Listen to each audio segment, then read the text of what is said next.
Hello, everyone. First of all, I would like to thank Kiona, Josh, and Crystal for coming along with me on this, for reviewing all the Mass Effect games. This is something I always wanted to do, and I never thought I'd get a chance to do it with someone who was experienced, along with some people that didn't get to do it up until this point with a Legendary Edition, brand new to the series, especially a couple. That was a unique experience.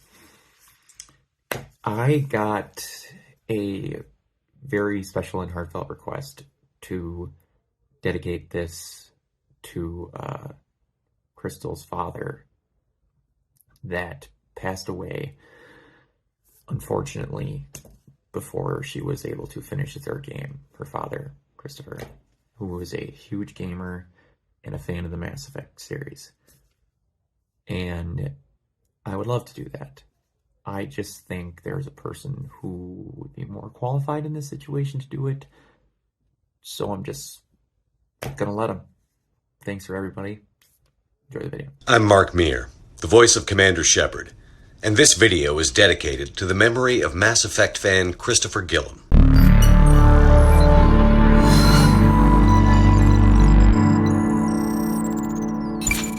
So, it's been a hot minute since we did this last, and it's going to be even more of a hot minute when this finally gets uploaded because I'm not doing it until N7 day. But, yes, we are pre-N7 day. Yes, I'm going to go through a repeat. In the earlier time of my life, some news came across my desk that Josh had not played Mass Effect, and he's finally starting with the Legendary Edition. He's a lucky bastard that he never had to deal with the drunken sniper loading and elevator rides that we used to have to put up with. But we finally drunken made elevator it. Rides. There's something to be said for that. Oh, there's something to be said for that. And the fact that you can still have them if you want to have them. They left the option in. Yeah. So we finally get to the end, the very end. Oh, oh boy, how many is It's been a long 1, 2, 3, 4, arduous 5, 6, journey. 7, 8, 9, 10, 11, 12, 13, 14, 15, 16, 17, 18 topics. 18 topics? Holy crap. It's essentially priority missions are the main chunk of it. It was a long, arduous journey. We rode the Mako. We overloaded Project Overload. Overlord. Or Overlord. I overlorded the Project Overlord. Overlorded Project Overlord. And we got to play, Minesweeper inside a lifelike computer that we could walk in. Oh my god, totally is Minesweeper. Jesus. I never even realized that shit. More importantly, we finally got to the end and we got to see what everybody was so upset about back in 2012. That was 10 years ago, I believe. Some people are still upset about it.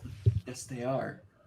We'll get to that in a bit, but I legit had a conversation about someone being more butthurt about it than anything I've heard in a long time at work. Really? Recently? Recently. Like, I just brought up that I'm like, yeah, I'm going through Mass Effect with some friends, and they're just like, you're going to talk about how fucking horrendous those endings are? I'm like... He's like Mass Effect 3? I'm like, what? Huh? Still? I'll say this. When we get to the subject of the ending... I sent them the cupcakes. I'll say this. For the subject of the ending, because I know we're going to get to that, and that's probably going to be a lengthy discussion in and of itself. But yeah, I did, because before all of this, Kiona had been so excited to share with me the biggest theory about the ending of the game. I was like, you must watch this, but don't watch it now. He sent me fucking reading material. I did. I sent you homework. And I'll admit, I didn't see all of them, but I did see two of them, both of which were ranging between 30 minutes to 2 hours. So I think I think I caught up a bit on the syllabus. And I'll say, yeah, it's a very interesting discussion, and Crystal has not seen any of it. So we'll be able to really prattle Crystal's brain later. Did you watch Racevic's video? I saw Racevic's video a long time ago. Okay. but I'm ready. We finished this series. Also, Trainer's arm is stuck in the couch. Yeah. It's always been that way. She just becomes one with the couch by the end of the party. She has too many edibles, and that's what happens. She's looking for her toothbrush. A couch brush. The toothbrush has become a couch brush. All right, so let's just start it off. Earth. Wrong one. Earth. Okay. Intro. An intro to Earth. Jesus. Were you bitching at the council when they finally decided that you weren't a fucking lunatic all this time? Yep. Yeah, Yep. I I sure was. It was more like, where the fuck were you guys in the past 2 games that I've been saying, hey, they're coming. Commander Shepard, it looks like the Reapers are finally coming. They're not fake. Ah! Yeah. Well, gee, what could have happened if somebody actually came to you and told you that? No, that big giant thing that's flying away, that was sentient, that talked to us at the end of the first game and latched onto our freaking command center. No, I refuse to believe it. It's fake news. What was his name? It was Sovereign that Sovereign. invaded the Citadel in Mass Effect 1.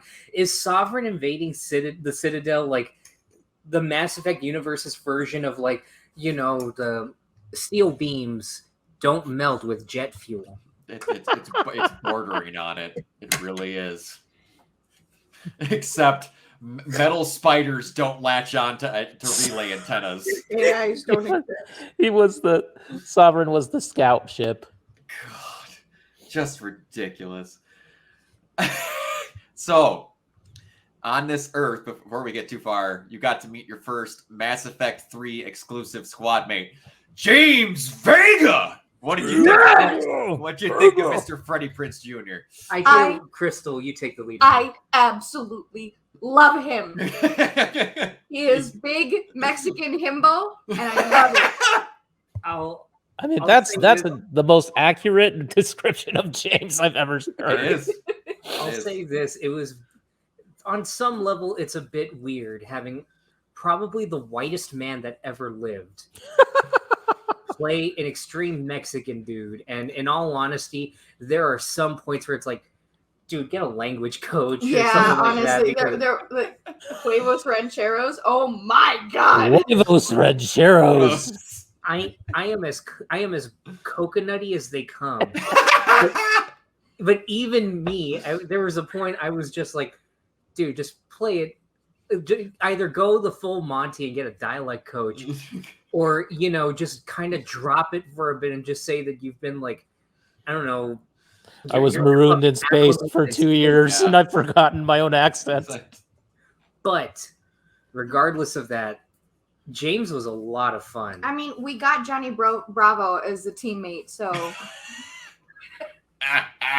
And before you ask, especially because this one was here when I was playing, since we have been playing as female Shep, fucking Crystal Shepard, the Vanguard of fucking Paragon-ness and all that stuff. Whatever. We still, I would take every opportunity to just have that flirtation ship with James. With Vega. Oh, absolutely. How he starts calling you Lola. Lola. Oh, yeah. I shut him down because my femshep was like going full renegade, so she was like, we maintain order on this ship, Vega. Oh god, that's It's so mean to him. Ouch. Yeah. He's just a little baby though. I don't care. He married Buffy. He's dead to me. Wow, now we know the root of the problem. I'm totally kidding. The sad part is I was going to make that joke That's the later. luck to him, man. No, I mean that's good luck for him. I mean, seriously.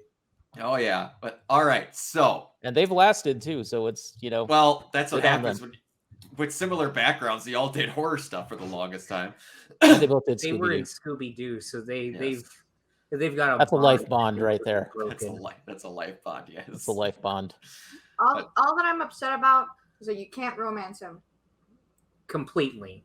Like you can have He's a too one night stand scarred. with him. Oh, one night. Okay, got it. He's too scarred from the events of Paragon Lost, the anime. Oh my god. No, because he shacks up with Ashley. If you No, he talk totally him, does. if you tell him to, you Yeah. can shut them No, no, no, down.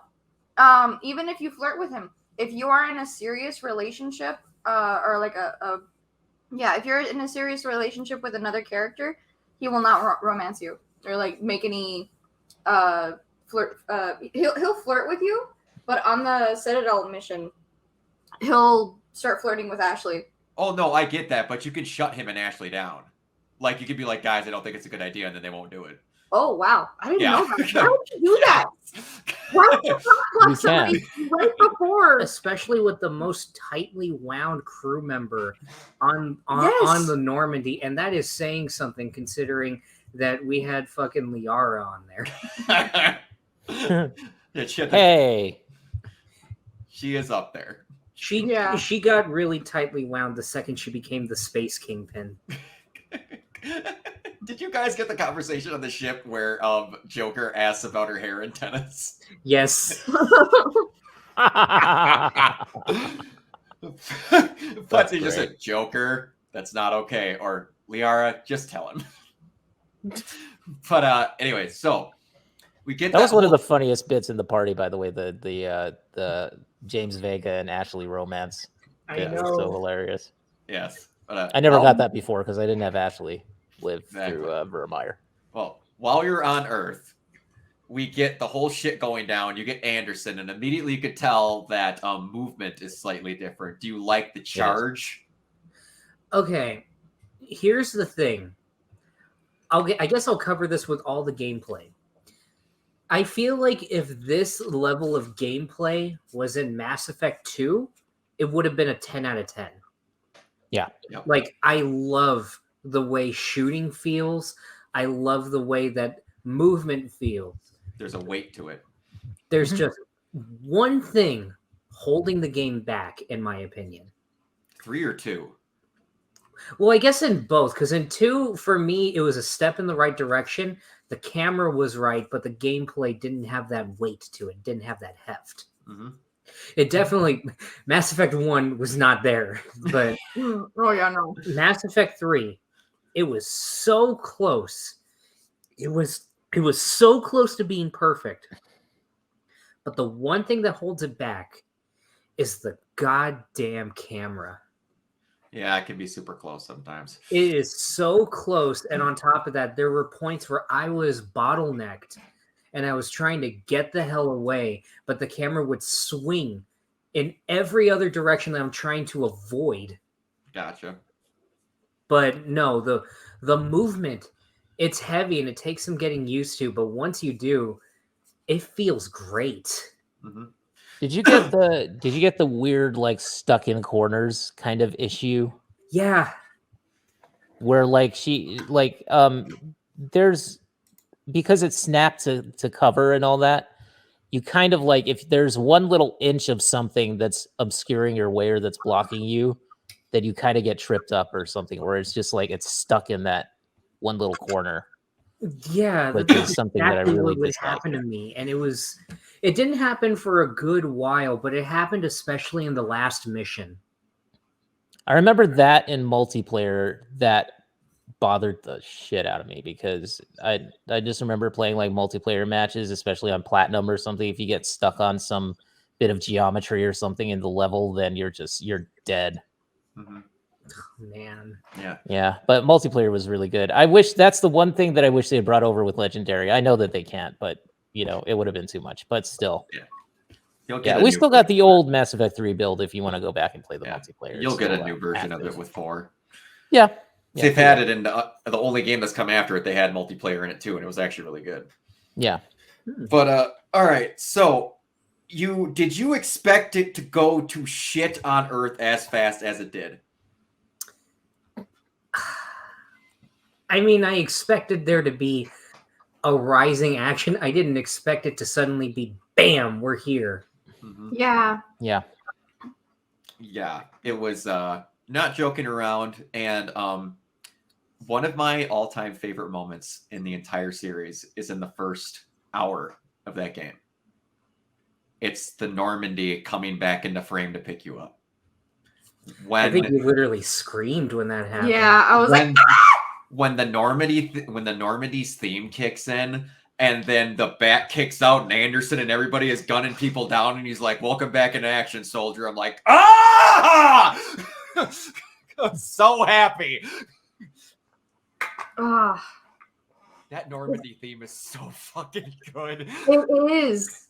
And it's somehow, like, I think we mentioned it in the last one, but like in 2, seeing the Normandy again and the theme picks up, it's just, it was the first time that I had played that game, and yet it felt nostalgic.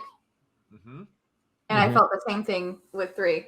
When you make a ship a character, that's outrageous. And like, I hate that I do not think Normandy's a great name. I love Normandy as a name for that ship. Yeah. It's so good.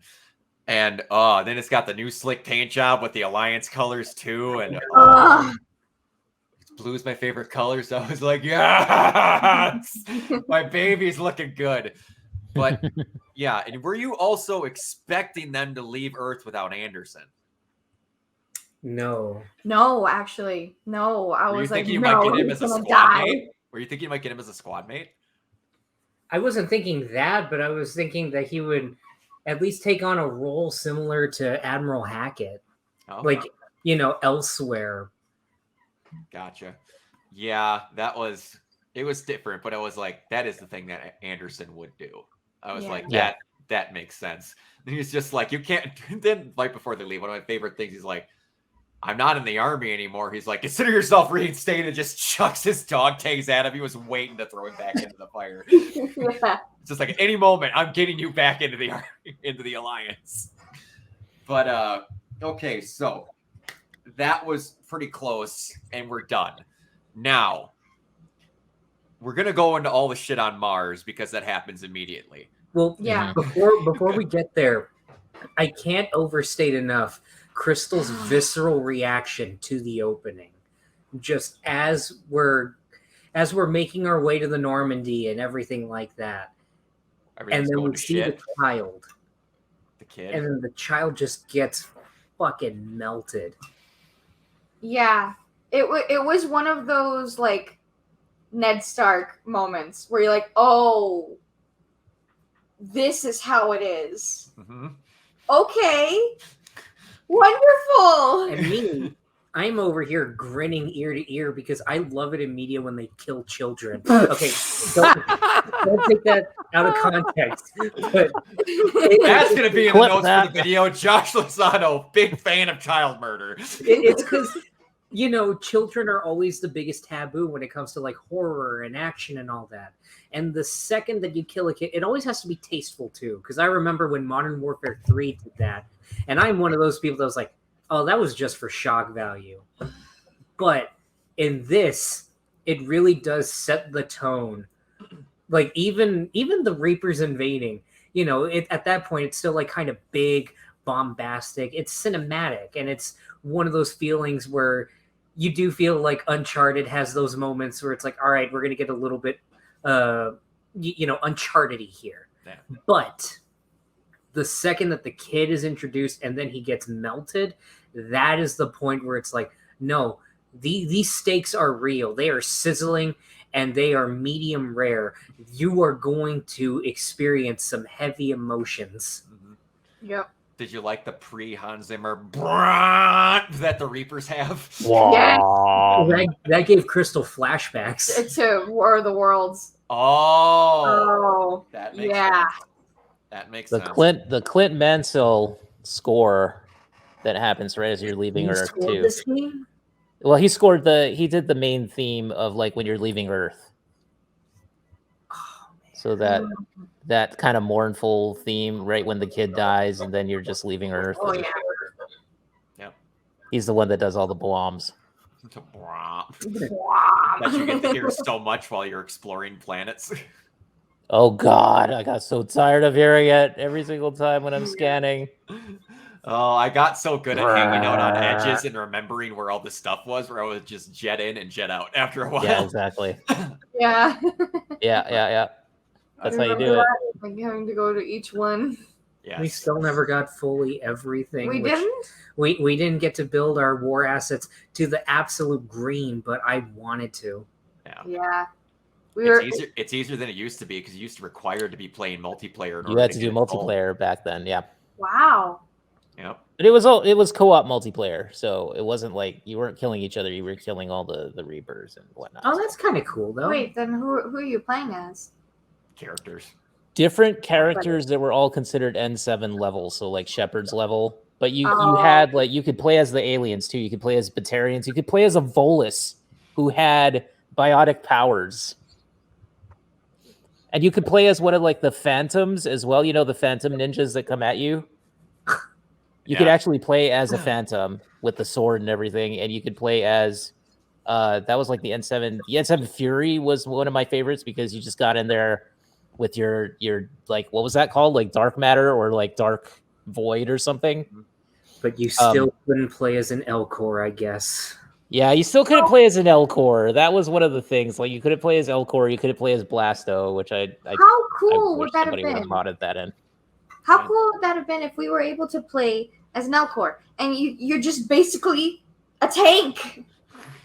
And your call-outs during the multiplayer sessions would have been hilarious. Wow. Badass fully. I have now killed the ending boss. My pancreas is leaking. Unending pain. Shamefully, I need to be revived. Right up Main Street. Anyway, so quotes Deadpool. Yes, we make our way to Mars where Liara is hanging out. Now, you had Ashley? Yes, we did. Yeah. So, I gotta ask, how are you a fan of her still thinking you're with Cerberus? Okay, with the context that we have now, where upon Mass Effect 3, just, I don't know, the Elusive Man just got a little too into Alex Jones and all that, and it's like, okay, look, maybe Ashley has a point. We did what we had to do, but I was able to smooth things over with her. Yeah. The whole I did. Oh my god! I could just hear Alex Jones as the Elusive Man in my head. Shepard, you don't understand. They're turning the freaking frogs gay. They're putting chemicals in the water. They're turning the fucking Elcors gay. God! I'm imagining that one joke where it's like, I'm a big man. I'm meaty. I like to eat children. Oh god. I'm a big red-blooded American male. It's Alex Jones. He's a different character. All right. Anyway, so I gotta. Could have made it. Did you like the introduction of the shield type enemies? Were they a pain in the ass for you? They were pretty tough. Like, I didn't have as much trouble with them in the beginning, but it was right during the middle portion of the game where I was just getting so sick of them. You want to know what the funnest part is? What?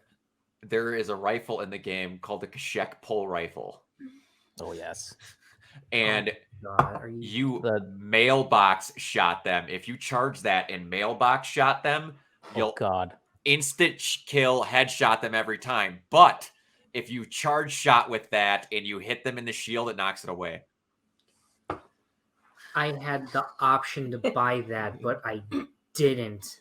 You're talking about the harpoon. The harpoon. No, it's called the pole shot, or there's another one called the harpoon too, I believe. But yeah, there's like two of them. Yeah, that thing is my favorite weapon in the game because if you hit them in the head through the thing, the shield drops, their head goes off, and they go back flipping back from the shield. Oh god! Oh yeah. A successful mailbox shot on one of them with that pole rifle is the best shit ever. Awesome. Yeah, it's good.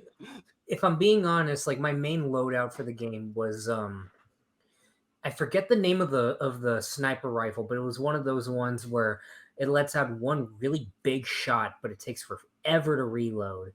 I used one of Was it the Widow? Black Widow? I think it was. Big, hefty ass front end and giant scope. Yeah. Yeah, that was the Black Widow. When I was an infiltrator in my first playthrough back in the day, that was my gun of choice because infiltrators and sniping. Yes. And now infiltrators are even much better in the first game. Yeah. I think I used the standard pistol until I got to the Citadel DLC. And that silencer. That made quick work of everything. And I used one of the SMGs. I forget which one, but it was one of those burst rifle ones. Mm-hmm. I used another.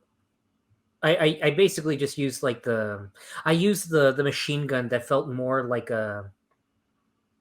It felt more like a Call of Duty gun. That's the best way I could describe it. It had like the donuts. And with the clip. I think it was the Piranha, a shotgun. No. It was a machine gun. Oh, it was a machine gun. Oh, and then for the shotgun, I think it was called the Javelin. Okay. It was Javelin, It basically did a fuckload of damage. It held, I believe, I maxed it out at around 14 shells. Okay. And it would shred through everything. It was like playing with the sawed off in Gears 3. It was so satisfying, but every time I would shoot someone, it would take at least 7 to 10 seconds to reload. Okay. Now I'm trying to remember what the name of this Solarian shotgun is. Here it is.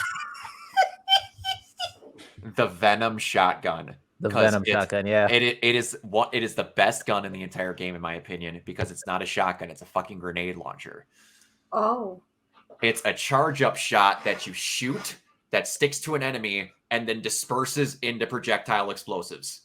And I kid you not, what were they? The big dragon. The harvesters? The harvesters.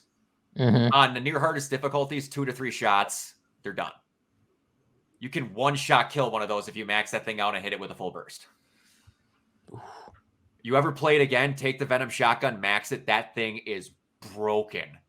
And they did not nerf it in the Legendary Edition at all. That thing is fucking busted. When you play eventually as Male Shepherd, Venom shotgun. What I was too cowardly to not.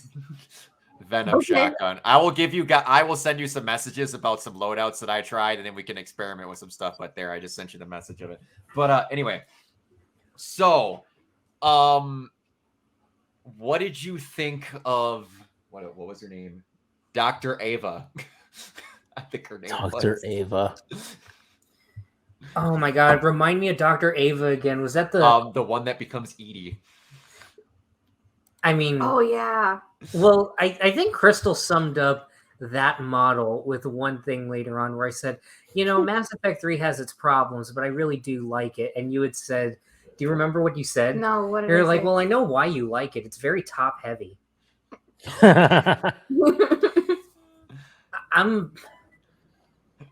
I'll restrict my comments on Dr. Ava, but I'm more the best thing about Dr. Ava, in my opinion. It was Ava.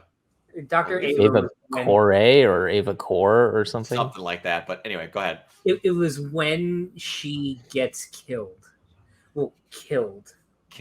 If I remember correctly, isn't that when James, in his big galaxy brain, just decided, we're like, we need backup. And you remember, I'm a just rammer. Yeah. Did James just... Okay, all right, we're good. He just walks away and dusts himself off. I'm like, you fucker. Big himbo. He didn't just crash a probably $800,000 Alliance ship and then walk it off. He's an idiot, but he's our idiot. He's our idiot. And then, right before she comes charging at you and dies, were you expecting her to basically glass Ashley as hard as she did? I was not. That just me like, true. oh, shit, we just got her back on our side. We're like, oh no. And now she's gonna have time to think about it and be even more judgmental. Exactly. Do you want to know the worst part? Caden's worse, man. Caden is worse. You know, they made him gay as a possibility to make him more interesting in the third game. Yeah. But I really like his voice actor, though. That guy is a good voice actor. But he is a good voice actor. Yeah, that Caden is just, oh my gosh. Yeah. I had him the first playthrough. That's why he was just such a pain in my ass. I did not start Mass Effect until 3 because I got it given to me by a friend. Imagine how confused I was. Oh my god! Did you play the prequel comic thing? The prequel visual thing? And I got a little bit of that, but all of a sudden, all this is starting out, and I'm just like, I'm gonna remember all this later. And then I played it through immediately after that. Got the first 2 games finally get in my possession, and that was a ride. But anyway, what happened to Caden? What? You said like Caden got it worse. Like what happened to him? Caden is just worse. No, Caden is worse than Ashley. Like the way that Ashley's kind of the way that she's like bothering you about still being with Cerberus and stuff. Gets the same exact thing. Caden is full dick. Yeah. Yeah. Caden doesn't get like hurt in a different way. He's just worse in his accusations than Ashley is. Yeah, he is. At least he gets interesting then, because I'm still pissed that he was just so milquetoast in Mass Effect 1. So hearing that they held off on the personality, even if he's a dick, it's like, hey, at least you have something. Well, yeah, he's like a dick to you then, but then he becomes Caden again, except and yet bisexual. And yet still better than Jacob. Yeah. Still better than Jacob. Jacob lands a winner, though. Sorry, Jacob. The best part about that too is if you were romancing him in the second game, he just is like, yeah, so I moved on. Yeah, that was in an alternate timeline. That was in the timeline where we actually did go off of your instinct, like, well, hello, Jacob's kind of hot, and we didn't see the video. When I was first playing 2, and we see him, I'm like, oh, hot stuff. Okay, who's this guy? And then I was just kind of okay with him, and then he started going off on all of the, alien characters. It's like, we got enough of this from Ashley. We don't need you to be the space racist. Now, why have the black man be a space racist? Or the worst part, it could have been worse because it could have been, hey, I know how you feel. Okay, we don't need to have a racism off here. Like, it could have been worse. So, yeah. I mean, he was given Thane problems, and then he started messing with Tali. I'm like, no. No, you don't. No, thank you. Yeah. And then I found out that if we romance him, he cheats on you. Worst character. Absolutely worst. Yes. Yeah, he's just... He is the absolute worst. But anyway, going on from him. So you get the plans for what you're going to do with on Mars. So you have an idea. You have no idea what it is, but you have an idea. Yes. I did.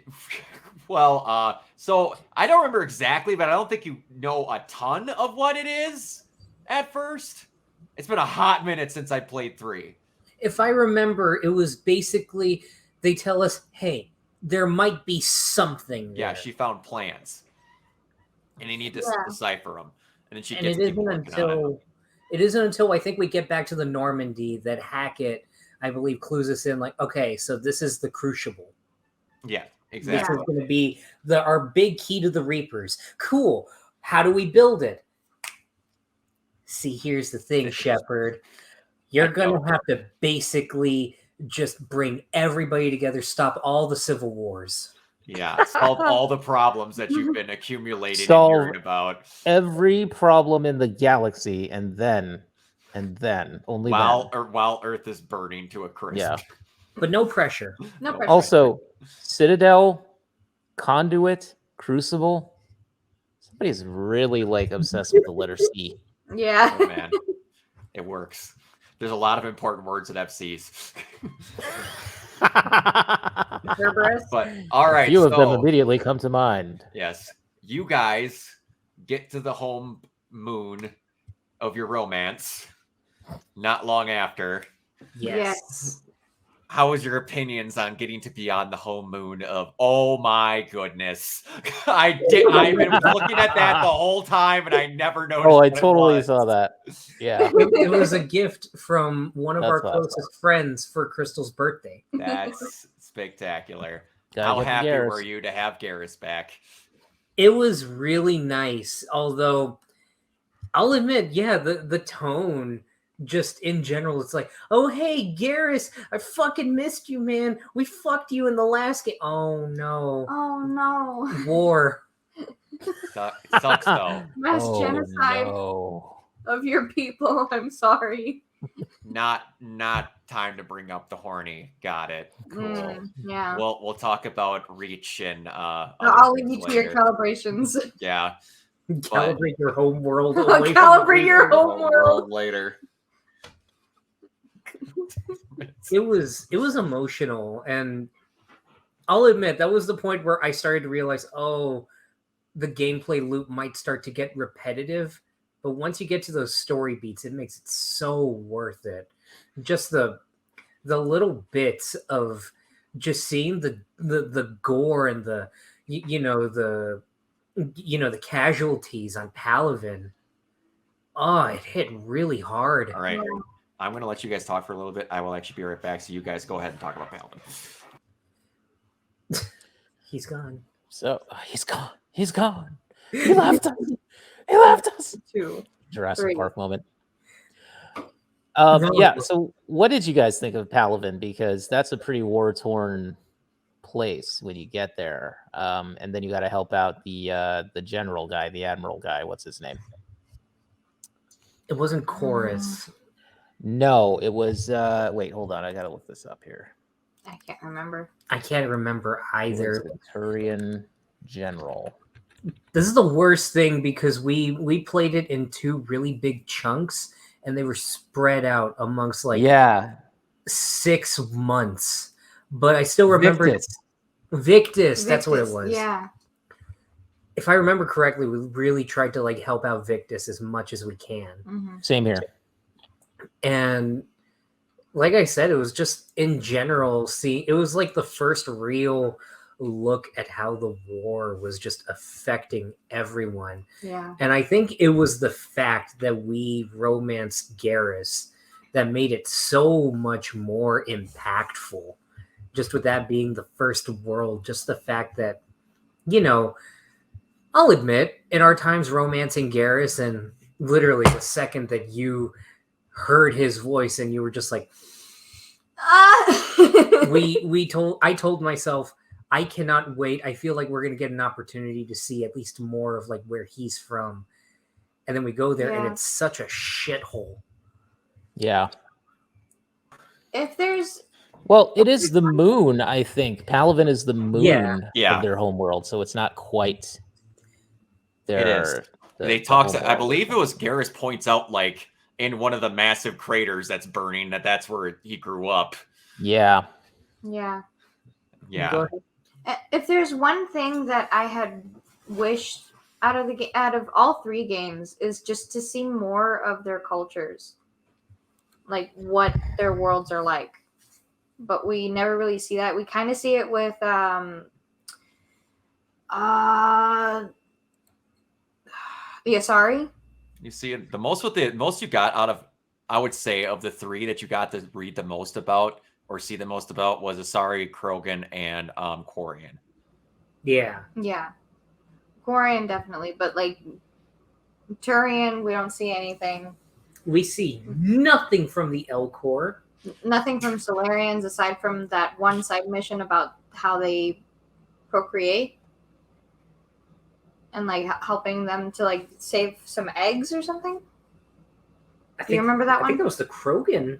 No, that was the Solarians. Yeah, it was the Solarians. Yeah. Mm-hmm. Because somebody stole some biological information. Yeah. And they had to take that back. Yeah. So you're starting to get to see. Are you liking the fact that you got to see them before? Oh, what was the humanoid Reapers called? Husks. Husks, yeah. Or did you like the fact that you were getting to now understand that you were going to be fighting Reaper versions of all of the character types that you had? Yeah. It was interesting, and conceptually, I love it a lot. I really do. Okay. Gameplay wise, I love all of them except for one. And I think you guys know which one. Was it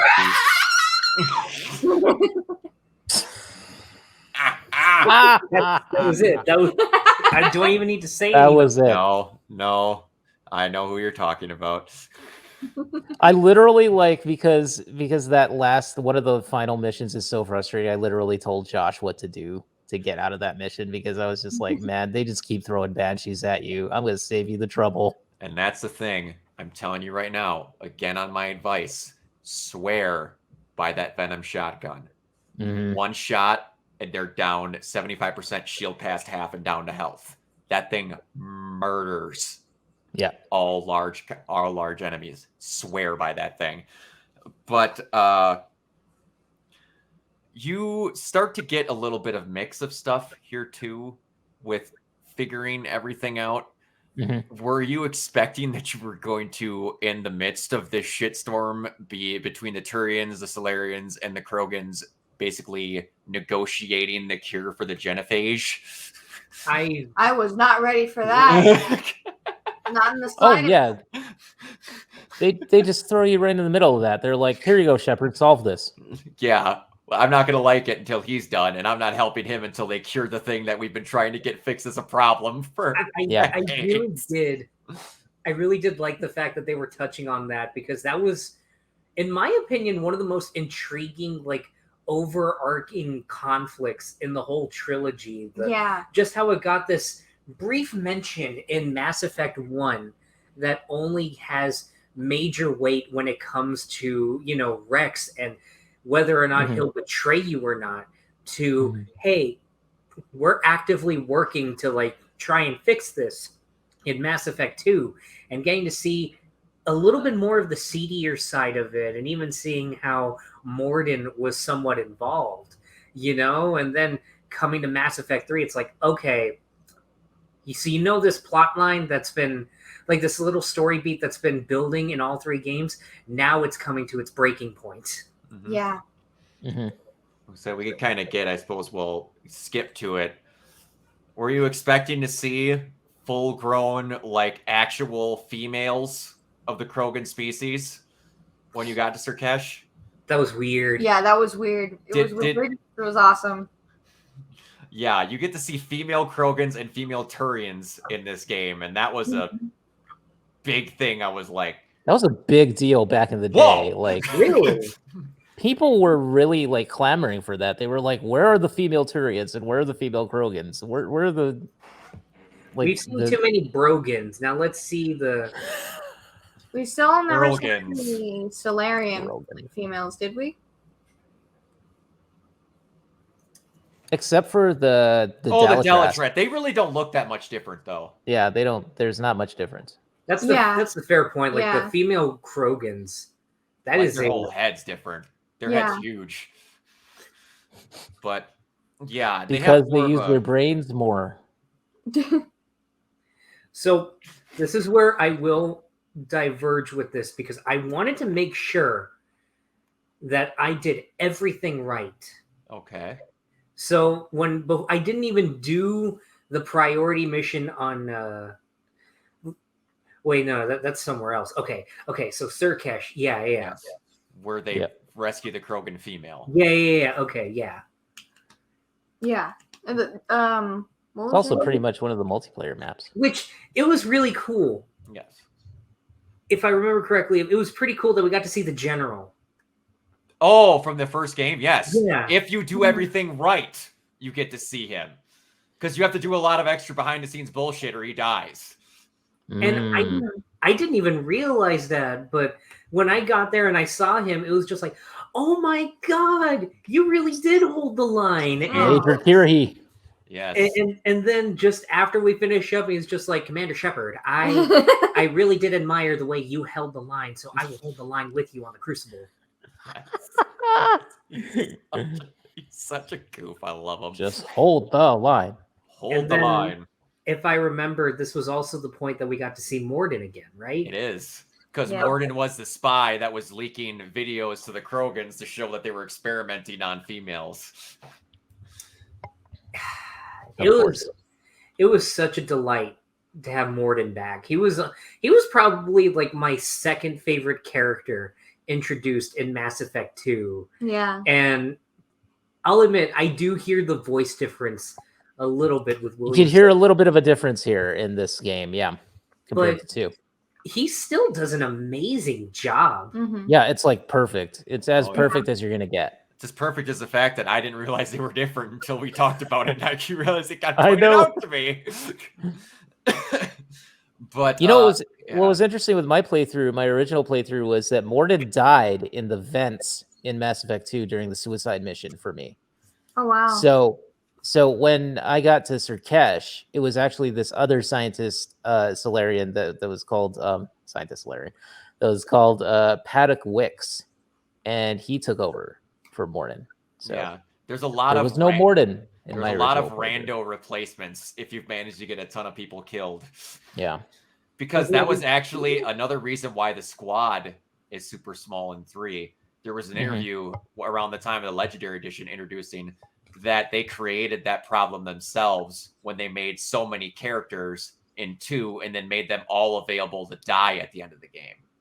So it was very hard for them to write storylines for new squad mates to make sure that they made it when you could possibly kill all of them. Yeah. I'll admit that was probably one of the bigger disappointments, because I'll admit I really did grow attached to almost everybody in 2. The only exceptions were probably Samara and Jacob. But like, you know, Thane, he was captivating on the spot. Morden was great. And even Jack, despite her bitchiness, it was such a radical personality to have on the crew, to have in your squad. And I'll admit, it was genuinely sad for me that Jack really only comes in like during that one side mission. Yeah, and it's like, you can re-romance her, and then if you're romancing her and you ask her out on a date on the Citadel, you guys go to the shooting range and then have sex in the middle of the shooting range. Wonderful. Of course. She just punches. As you do. Perfectly on brand. Oh yeah. Perfectly on brand. But Jack is awesome. I love Jack. Jack is great. So what did you think of the top female Krogan? She was fucking awesome. She just did not take any shit. No. And now she eventually takes a shotgun and just starts dealing damage. What was her name? Eve. They call her Eve. Yeah, we're Eve, human, biblical. Human worship. Made sense. Made sense. But, I love how he just throws in the made sense. You got to admire the Solarians for their poeticism through their humor. But also having all guns blazing the second they were trying to get in, be like, all right, let's not cause a ruckus. And then Rex just jumps down. Oh, shit. Yeah. All right, hold on. Which, seeing Rex again,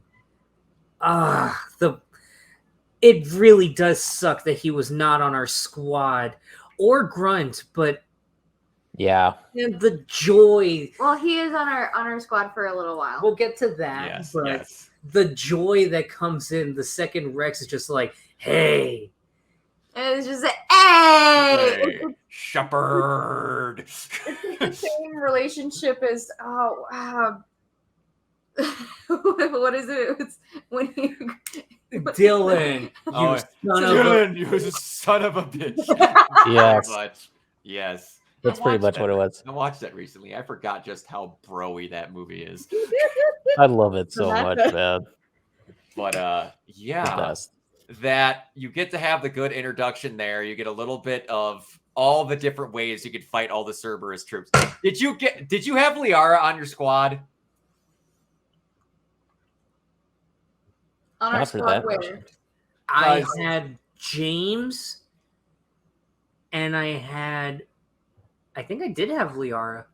Okay, if you have Garrus and Liara, and you get to like the cages where another of the type of the alien that the Shadow Broker is Oh there, yeah. and he breaks out, you'll hear Garrus go, I swore I just heard him whispering to Sony. Yes. I got that the first playthrough. I don't know if I got it this time. And it's just like, stop that. Yeah, Liara's like, oh god.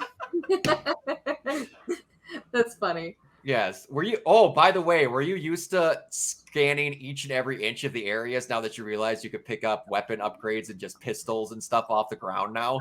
That was part of why I took so long in like the latter half of the game, because I really did start scanning every single freaking corner, and it was to the point that Crystal just kept going, Josh, let's keep going. I'm like, hold on. I didn't realize what you were doing. There's got to be a stabilizer around here somewhere. Also, I have to ask, because I think I used it once. When you're on Mars, you get introduced to a crouch takedown mechanic. How many times do you think you actually used it after that? I think once. There's very few situations where it's actually applicable. Literally, my main strategy for the whole game was, okay, I got this badass shotgun that literally just shreds through everything if you get close enough. So it was literally just, okay, I'm going to walk up as close as possible. Okay, I'm literally as close to them as I am to Crystal. Blam, take cover, reload, go back outside. If I'm too far, let me take out the Black Widow. Headshot. I got really good at headshots, again, until the last level, where for some reason, all of my accuracy just went down the fucking tube. Well, that happens, man, when you're in just getting through mobs and mobs and mobs of people. Rifle, but yeah, it's before we get too far, I have to ask, did you like how they kind of reconstructed the inside of the Normandy? We had you go ahead, because you had the biggest thing to say about it. I was that room where it just scans you is completely pointless. It's completely pointless, and it's just forcing you to listen to dialogue that I'm not interested in. And if I was, I should just have the ability to listen to it if I wanted to. But that was really annoying. You got the better version of that, because back in the day, that used to take like 20 to 30 seconds to get through that thing. Oh my god. That was a loading mechanic. It's scan and scan. It's a load. It's just to load in the rest of the ship. That's basically all it was. And they just put in some flavor dialogue. It's the only section of the ship that calls for it, and it's so pointless. I mean, yeah, you do have the War Council and everything like that, but you're telling me that with BioWare at that point, they couldn't find a way to have the War Council and the bridge of the ship be one single room? Yeah, that room that's on the... I'm on your ass, Casey Hudson. On the right side, when you're looking at the elevator, that room on the right side is it's empty space. It's not being used. Like, why didn't they just have the war room there? Especially because it was pretty much like that in Mass Effect 2. The answer is because they were rushed. Oh. The development on this one was rushed. So that's probably the reason why. But like, at least for Legendary Edition, it just loads in like easy peasy. Yeah. But yeah, back in the day, that was like, that thing used to scan you about 5 or 6 times before you could even go on. Ew. So yeah. All right. And another thing about the ship that I should ask before we get too far. Who do you like more as your what was her technical position? Yeoman? Yeoman. Who do you like more as your yeoman? I just called them our secretary. Our secretary. I mean, Look, here's Do you the like thing. Samantha or Kelly? Here's the thing. I loved flirting with Kelly. Yeah. I really did love flirting with her, and I loved how receptive she was. And there was a point where she started to get like more like flirtatious back, and I was like, "Hey, you're catching on." Yep. But Trainer's such a fucking sweetheart. Yeah, Like, she is. she was so lovely, and it was genuinely nice to have at least one other purely positive force on the ship that wasn't just, in my opinion, Tali. True. Oh, I thought you were gonna say Chobot. Oh, we're not talking about Chobot, are we? I was about to ask, how did you feel about getting Miss Diana Allers, the most important side character recruitable in all of video games, and did you almost miss her? Because No. she's very missable in that first part. I brought her in, and what did you think, Crystal? She was a waste of space. There were Completely. so many points. There were so many fucking points where I almost just thought I could be talking to fucking. What was the name of the Prothean? Javik. Javik. I could be Javik. talking to Javik right now and get a much more stimulating conversation. You're giving me nothing, and there were so many points I was just thinking, get the fuck off my ship. I messaged this to Kiona. It's more frustrating to me, and I think I told you this too when we were playing. It's so frustrating to me that she turned in such a bland performance, because I remember her back in the IGN days. I remember how bouncy and vibrant and fun she was. Although that could also... Yeah, it could was be like teenage hormone brain acting up. But, I remember her as being like really fun. Yeah. And it's so frustrating that Jeff Keighley gave a better performance in Death Stranding as a side mission, as a fetch quest provider than she had in her whopping, I want to say, 30 minutes of screen time. Yeah. And I'll give her credit. Yeah. The hips they put on that model of hers were very nice. The hips Oh are my nice with the face. Oh, you They- didn't like that they put her face through the scanner and then beat it with a hammer? Oh my god, that was weird though. She reminded me It was of... weird. This is a fucking deep cut. She reminded me of how they butchered the actress's face for Yvette in Spike Lee's joint of NBA 2K Yes! Living the Dream. Yes! That was so bad because you know that because you watched the two best friends play, right? Yes. Yeah! Kiona, if you ever get the chance, that's probably one of the best playthroughs they've ever done. Oh, it's so good. It's one of the worst Spike Lee things I've ever seen. I say that as someone that loves him for the most part, but man, there is an actress in there who is supposed to be the main character, Frequency Vibrations, his girlfriend. Yes. And she looks absolutely horrible in the game. But then at the very end, because Spike Lee has the double dolly shot that he does in all his movies, he has all the actors doing a roll call. And she comes in, and she's so beautiful. And literally, I remember the best friend saying, "Oh, lady, they butchered you bad." She got it the worst. It makes Chobot look like a masterpiece. It's horrible. Oh, yeah. I feel like she got kind of a bad rap from doing this role in this game, though, because Yeah, I wouldn't say it's entirely her fault. I can't blame her. it's not really her fault. It's Well, probably the problem is you gave her the most uncharismatic role in a land of every character that everyone loved ever. Yeah. Did you guys kick her off the ship at any point? No. No, we didn't. Okay, because I did. And then when you go to the Spectre office on the Citadel, like a few missions later, you hear a news report saying Diana Allers has passed on and she was killed, and that she set up like a journalism fund for like college kids or something. Holy crap. Yeah, so like, I never she kicked her just off the ship. I dies never off told her screen. no, but Yeah. you also can have a one-night stand with her. Yeah. Oh, you can? Yeah, you can. She's She like, tried to like hit us up like that, like after our interview, and we were just like, whoa, let's keep it professional. Oh, yeah, yeah. say I might follow you home or something like that. It doesn't show anything, but it's just one of those fades to black and then it's done type of thing. It's Yeah. not awkward like when you try having fully clothed shower sex with Trainer. Trainer. We didn't do that. That scene is so weird. You go from chess to full on, fully clothed shower sex. No, we just played chess with Trainer. Yes. Yeah.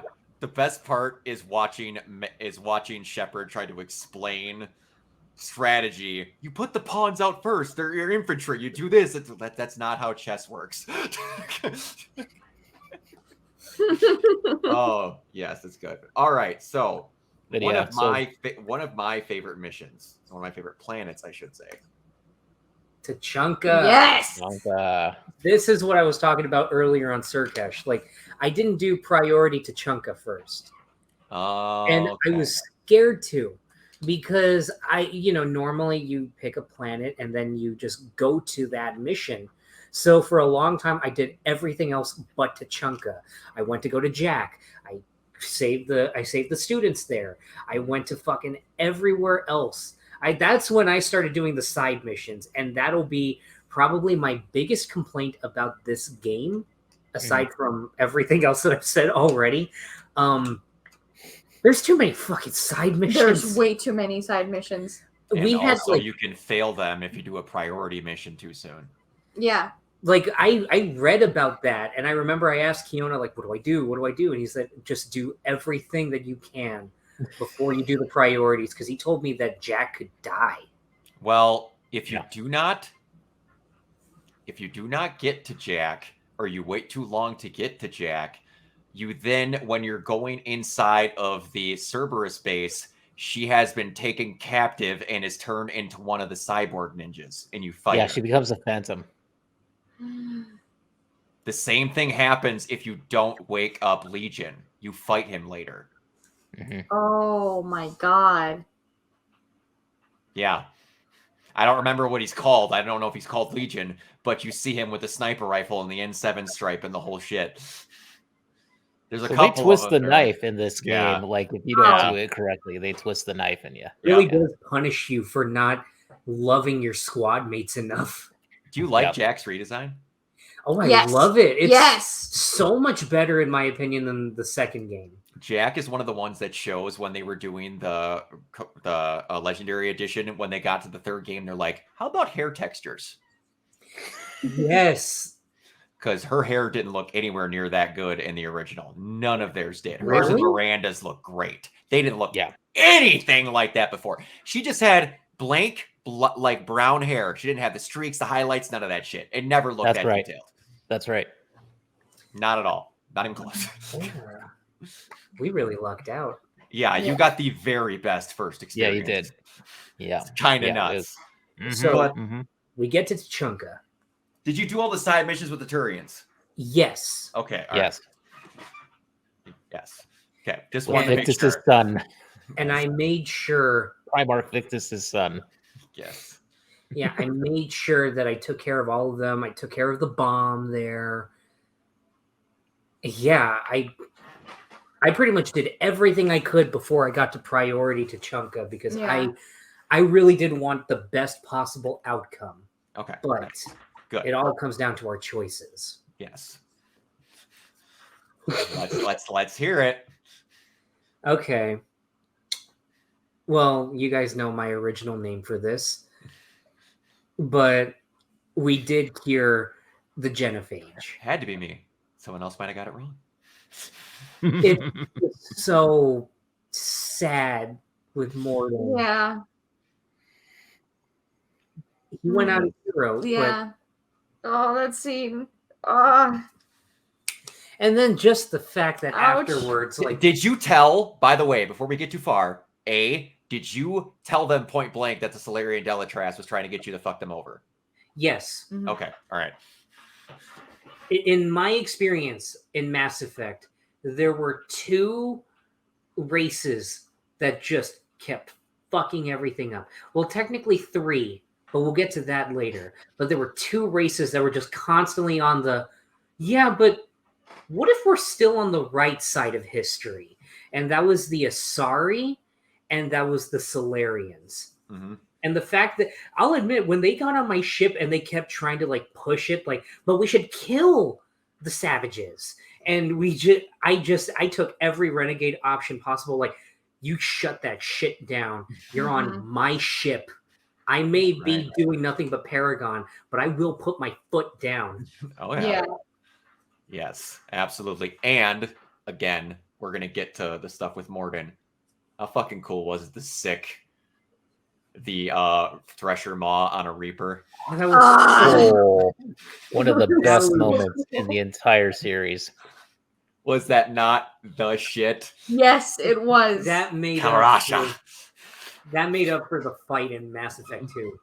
Oh, it was so good. We're just like, what are we gonna do? It's like Kalrasha, the mother of all Thresher Maws, is down there. And you're gonna hit 2 maw hammers to get her to summon her into that, and then just coming straight out and strangling that thing into the sand. I'm like, can we take you to Earth? We're gonna get a big ship. We're gonna need a big ship. But yeah, that's one thing that I love about this game. Give or take, like Crystal said, you did not get to see everyone's cultures, but I do love that we're gonna do Endgame before Endgame, where we're like, here's all the greatest hits. You're going to everyone's homeworld and having some cool moments there. Mm-hmm. That I thought was pretty great. But anyway, Morden. R.I.P. I told them straight up, like, this will fucking kill you. Mm-hmm. But I knew that there was no other option. And luckily I did everything right. And I knew that the best choice was for him to go up. To die. Yeah. Do you know of all the options of what you can do to Morden? I know of them. Crystal, do you know of them? No. Okay, so educate the lass. You have 3 options. I can tell you one. The I one can tell that you 2. The one that he just told you. That. 2. Yep. You can convince Morden that it is not worth it, but you can fire off the machine and make it look like you cured the genophage. And then he goes to help on the Crucible, and you get a message from Hackett about an over energetic Solarian that came knocking on our door for the project. That's 1. Or 3rd, he bitches you out and says, I don't care. We made a mistake. I'm curing it. And then you shoot him in the back and cold blood murder him. Guess which one I picked? Kiona. No, okay, here's the thing. So in the first playthrough that I ever did, I had Paddock Wicks, right? So I let him go and he solved the genophage. He cured it. So everything was fine, nice and dandy. Told them that the Solarian Dalatrass was trying to fuck him over, and then, just played things out the good way. That was sort of my half Paragon, half Renegade playthrough. This was more straight up Renegade.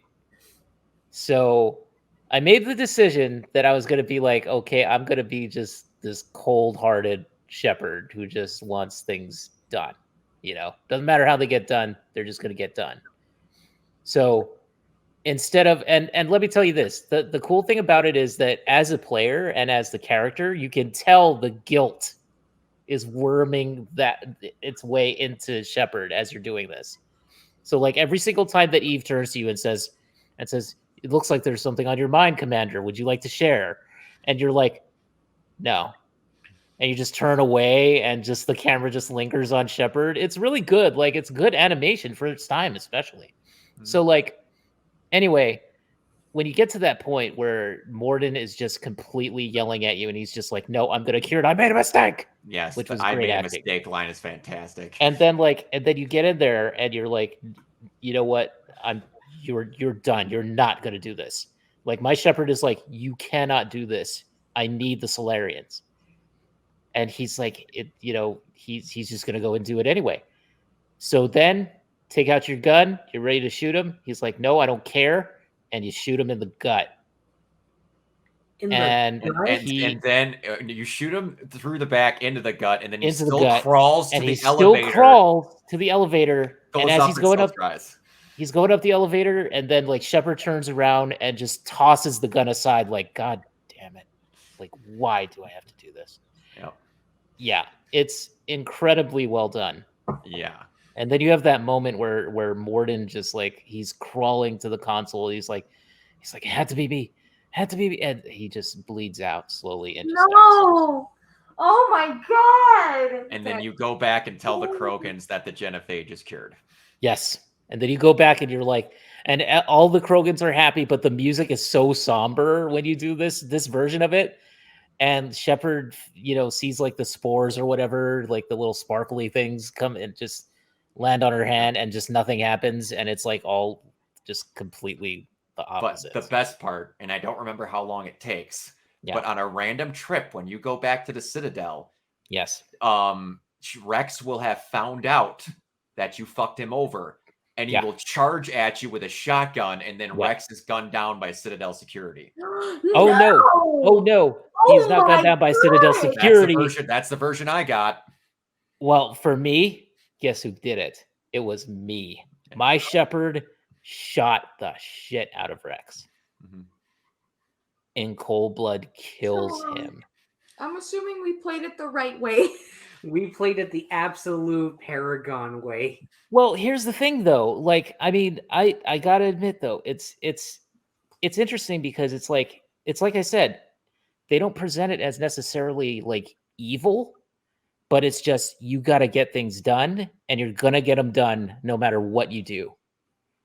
And I think that's interesting. Like, Shepard is completely morally gray in that sense of like she's gonna do evil things, but it's entirely in the service of I have a war to fight, and I don't give a crap who I hurt. And in a way, like that's been a tactic that people have used, or that's been a mindset. But it's not, I mean, entirely it's not the right one.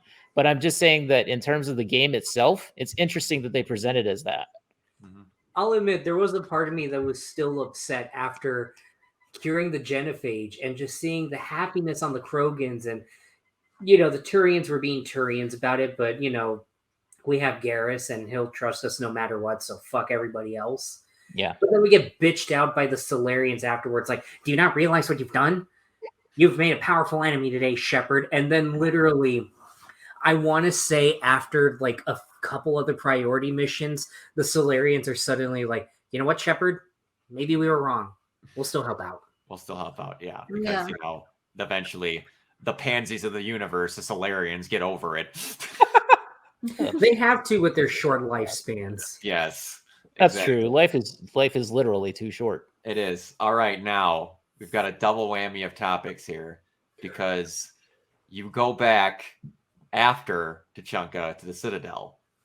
Oh, yes. And you get the Citadel invasion, but you also get the introduction of Captain over the top edgelord Kai Lang. What did you think Shadow the Hedgehog himself. What did you think of Kai Lang, Crystal? Kai Lang. Oh my god. The most how is he the most out of place character in all of Mass Effect somehow? I have no idea how he's voiced by Troy Baker. That was early in Troy's career. I don't think Troy ever brings him up. I think there's two things that Troy doesn't bring up in his career. He doesn't bring up voicing James Sunderland in the Silent Hill 2 remake, and he doesn't bring up Kai Lang. And both are with good reasons. But I'll give Troy Baker this. I haven't heard him say a stupid thing about fucking voicing Kai Lang or his justification for it, just like he did with James Sunderland. No, he just gets to say fun things where it's like, you're 4-1, you're outnumbered. No, now it's fun.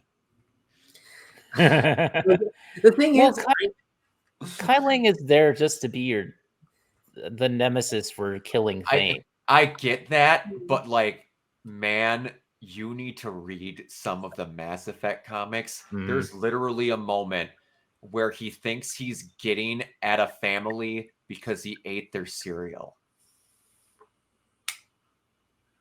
I shit you not. He goes in and implants bugs in a house. And then to get at one final stab, he sits down and fucks with their cereal before he leaves. And there is just pages of how he's the most badass motherfucker to ever walk the face of the earth. And they never mention it in Mass Effect, the game, at all. I would love it. There should be a drink named after him in the afterlife in Cyberpunk. Yeah, it should be called the douchebag. I feel like Kai Lang would come off as a much better character, in my opinion, if they de-aged him. Because they made him about the same age as our Shepherd. And I feel like if he was just a kid, or like maybe like a late teenager, like maybe 19 or something like that, and he's just been more or less bred into this unstoppable killing machine by the elusive man, just more or less groomed in that way. Yeah, it would have been, kind of tragic and compelling. Just make him Jason Todd in Arkham Knight. Oh God, I'm playing through that right now. Baker. So good. Like, man, and that's so frustrating too, because we basically walk into Citadel Argo. What was that? We basically walk into Citadel Argo. Oh yeah. Citadel Argo. Yeah. Just the fact that that's who kills Thane. Yeah. So also in this whole instance, I gotta ask you, from not at all to zero, how shocked were you that Udina sided with someone that wanted to get rid of all the aliens? I was not shocked at all. Man, you remember that tense standoff with Udina? Oh yeah. I'm ready. I am ready to kill this motherfucker. I was absolutely just shocked and awed by that. And this was probably our biggest decision that we did at this point in the game, which is saying something because we cured the genophage. Mm-hmm. But you guys know. Did you or did you not? I did not shoot. Okay. But I was able to talk my way. I imagine Kiona wasn't able to with Caden. No, with Caden. Huh. And you're pure renegade. No. I didn't have I had Caden in my first playthrough, so I don't think that I don't think I killed him, but I don't remember, honestly. There's a couple of ways that can go. I think he left. I'm glad that Bailey's back again. That I thought was pretty great. Bailey was a pretty good side character. I'm glad they brought back. But that murder or that scene goes a couple of different ways. One, you convince them to turn around, and if you don't do anything, one of your members shoots Udina, and then you have the two other options. One, depending on your relationship with Ashley or Caden, you shoot them, and two things happen. One, they curse your name and wish you would die and basically just give you the worst. Or they're just like, why does this have to happen? They're like, I'm sorry, I was just doing my job. And then they're okay with what you did and they understood your choice and they're good with you. Believe it or not, on this one, even though it's my Renegade playthrough, I was able to still have Ashley on my crew. Like, she's still joined up. So talked her down, got rid of Udina, and then Ashley joined back on. Mine, I didn't do anything. I remember because Ashley was right there. She was just like, what the fuck are you doing? It's just like, Udina is indoctrinated. He is basically responsible for Citadel Argo. And she's just like, I don't understand it, but the Cerberus and all this shit. And we're just like, listen, get out of your space racism for a second. Please understand. And I didn't do anything, and Udina was about to do some shit, and then Ashley was the one that pulled the trigger. Nice. Very nice. It was the only way in my playthrough for her to see the light. Okay, now, before we get out of this too, A, not happy Thane dies, but I get it. But B, were you okay with the way that he died? Yeah. Yeah. Okay. Yeah. I fucking hated Udina, that fucking slippery little slug. Which, gotta say, really hurts. Yeah. Also, Thane's line about how he should be ashamed. He still had trouble taking down a terminally ill Drell after how long he's just like, come on, you couldn't even take me on, dude. That was in particular really heartbreaking, just considering everything. Well, we played that before.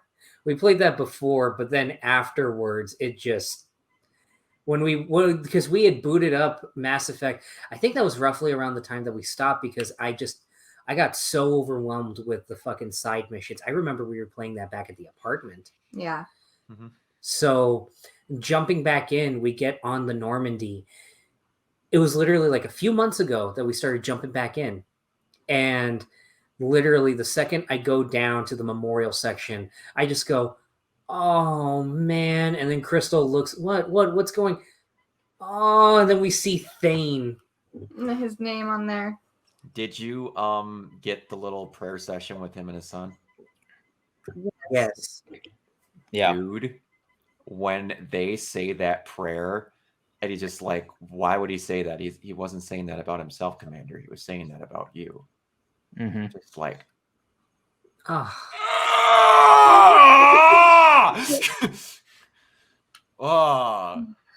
where the sleepy never tire and the hunger never just like, fuck. There's so many good lines in this third game. I know, right? Oh, God. I can't get over it. God, it's just so good.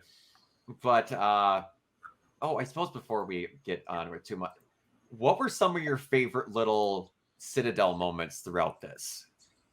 Like with the new Citadel. Do you like the new version of the Citadel or exploring it? See, I'm really nostalgic for the first game, Citadel. I really did like getting lost. And it's weird because I remember, I think I complained about it in the first Mass Effect video. You could, if there's like any footage of me complaining about it, just, I don't know, if you're able to just edit in and I'll just see what I can do. I got till November 7th. From the record in like red impact font or something like that. But I'll admit the way that they kind of streamlined the Citadel in this game really makes me sad because I thought Mass Effect 2 had a bigger version of the Citadel, and I really liked exploring that. It just really stripped it down to like the most interesting bits. And this one was just like, oh, we have the docking bay. We have another docking bay. Another docking bay, but this one's different because it's got all the sad people, all the refugees. Did you see the Shepherd VI? Yes. I did see the Shepherd VI. Did you the FemShep version, right? The Jen Hale version? Yes. Oh my god, that was funny. That's great. What can I compare this to? We got the docking bay Krakow. Oh. And then we had we have a reception desk. And here's the bar. And then here's with Liara's mom or no dad. No, that happens in the courtyard. Courtyard. Oh, yeah, the bar at the courtyard. I'm sorry. Yeah. Sorry. Yeah.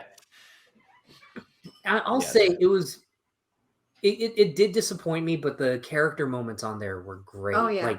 Like you mentioned, getting to see Liara's parent, and of course, if you're romancing her, that moment is fantastic. I had romanced her, and then I moved on to Garrus, which that was heartbreaking to just be like, hey, look, I know we had a thing in the first game, but I really do like Garrus. And she's just like, oh, I need a moment. And it's just like, oh, God, I'm sorry. Damn it. Fuck. But there's still that intimacy with her in a good way that I feel is really well handled that I don't see in other games, where if you choose to romance one person or the other, they'll just immediately be like, fuck you, Shepard, you piece of shit. But in this one, they're just like, look, what we had was beautiful. And I love that despite the fact that we're not romanced, you're still a part of my soul.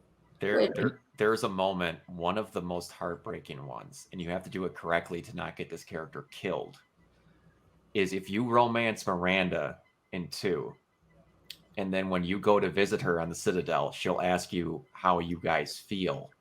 If you tell her immediately that you've moved on or you found someone else, she will turn away from you and break into tears.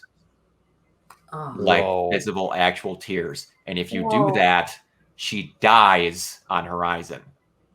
Guaranteed. If you tell her, I still whatever buppada, and then later let her down, she doesn't die. If that initial reaction and she breaks into tears, you're screwed and she dies on Horizon bleeding out from when her dad shot her. Oh, God. Jesus. Wow. So many itty bitty steps where you could screw stuff up. I'm not saying I beat the game, I think 14 times now. Oh, God. I don't know if I could beat it with doing different decisions. I think the only thing I do differently is just playing male Shep and just romancing Tali the whole way through. As every male Shep should. But on that is the correct romance. On that, and we didn't really get to talk about her, but one of my favorite things on the Citadel is getting to walk in on Joker and Edie having dates. Yes. Like, that is genuinely so goddamn charming. And talking about how he could break his pelvis with some above the clothes action. Yes. And just seeing Edie trying to understand human emotions. That is like some of the best dialogue in the game is when you're talking to Edie about human behavior. The one that I repeated because stuff happened when you didn't hear it.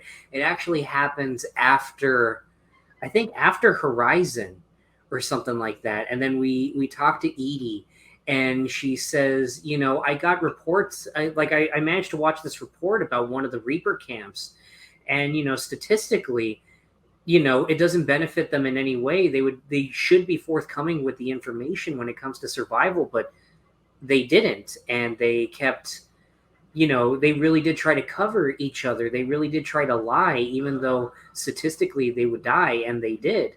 I don't understand it. And I just told her, it's just what you have to do, And she says, but it just doesn't make logical sense. And she says, my Shep says, would you rather have them been subjugated?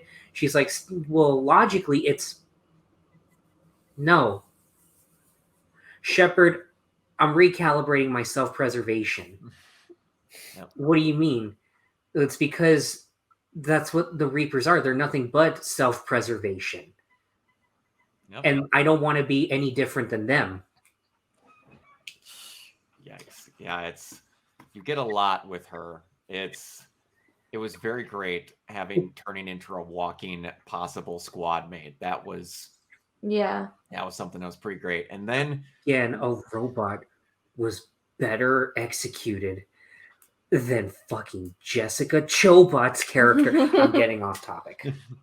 Speaking off topic for a little bit, did a little part of you awaken when you watched her walk out of the smoke when you thought the fucking ship was exploding? What did Trainer say? That she wanted to pin her voice against the wall and lick its collarbone. And then Trainer's just like, kill me now. And the best part at that party is that Tally's just like, I don't think this is dextro cheese. Great. If I don't eat this, if this isn't dextro cheese, I could just die. Tally's I love that fucking best. No romance in a video game ever to me will ever fucking come close to Tally. She's so good. Tally's. But and then there's so much with that. But speaking of Tally, my favorite character comes back. Yes, and how happy were you to want to punch the Admiral when he fired on you when you were inside the Dreadnought? That was another one. That was the third race that kept giving us the most trouble. And it wasn't even the majority of the race. It was just the Admiral. Man. Well, a couple of the Admirals. But man, that one, the second that we got back to the ship after the Geth Dreadnought, I fucking bitched him out. I think I really did use... No, we punched him. We punched him? That's the Renegade react. Yeah. I don't care if it would cause a crack. You know what? Like, they're cracked in the head if they thought killing the only person that is actively solving all the galaxy's problems Yes. was the best solution. Yes. Oh, we couldn't afford to throw away such a perfect assault. No, fuck off. The best part, man, is when you're going in there and then Joker brings up and I guess we're still gonna believe the guests don't use Windows. Oh God, And that was great. if you romance Tally, there's a great moment that's in there where all of a sudden she's like, it's really great to be back on the Normandy, and then like people bring up talking about hearing things now that she's back on the Normandy. There was like wanting a private quarters. There was something that I did see, and of all of them, the best interaction that I saw was from Javik, who I will admit I did not use him that much because I love him as a character, but man, it's just like, hey, I've been ignoring Javik so much. Let's go see what he's up to. He's just like, the thing that you did on that planet was not smart.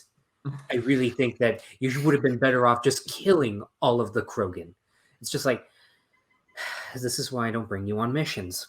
God damn it. He's a pure renegade, which is why my renegade Shep and him kind of got along. Solarians were simple lizards.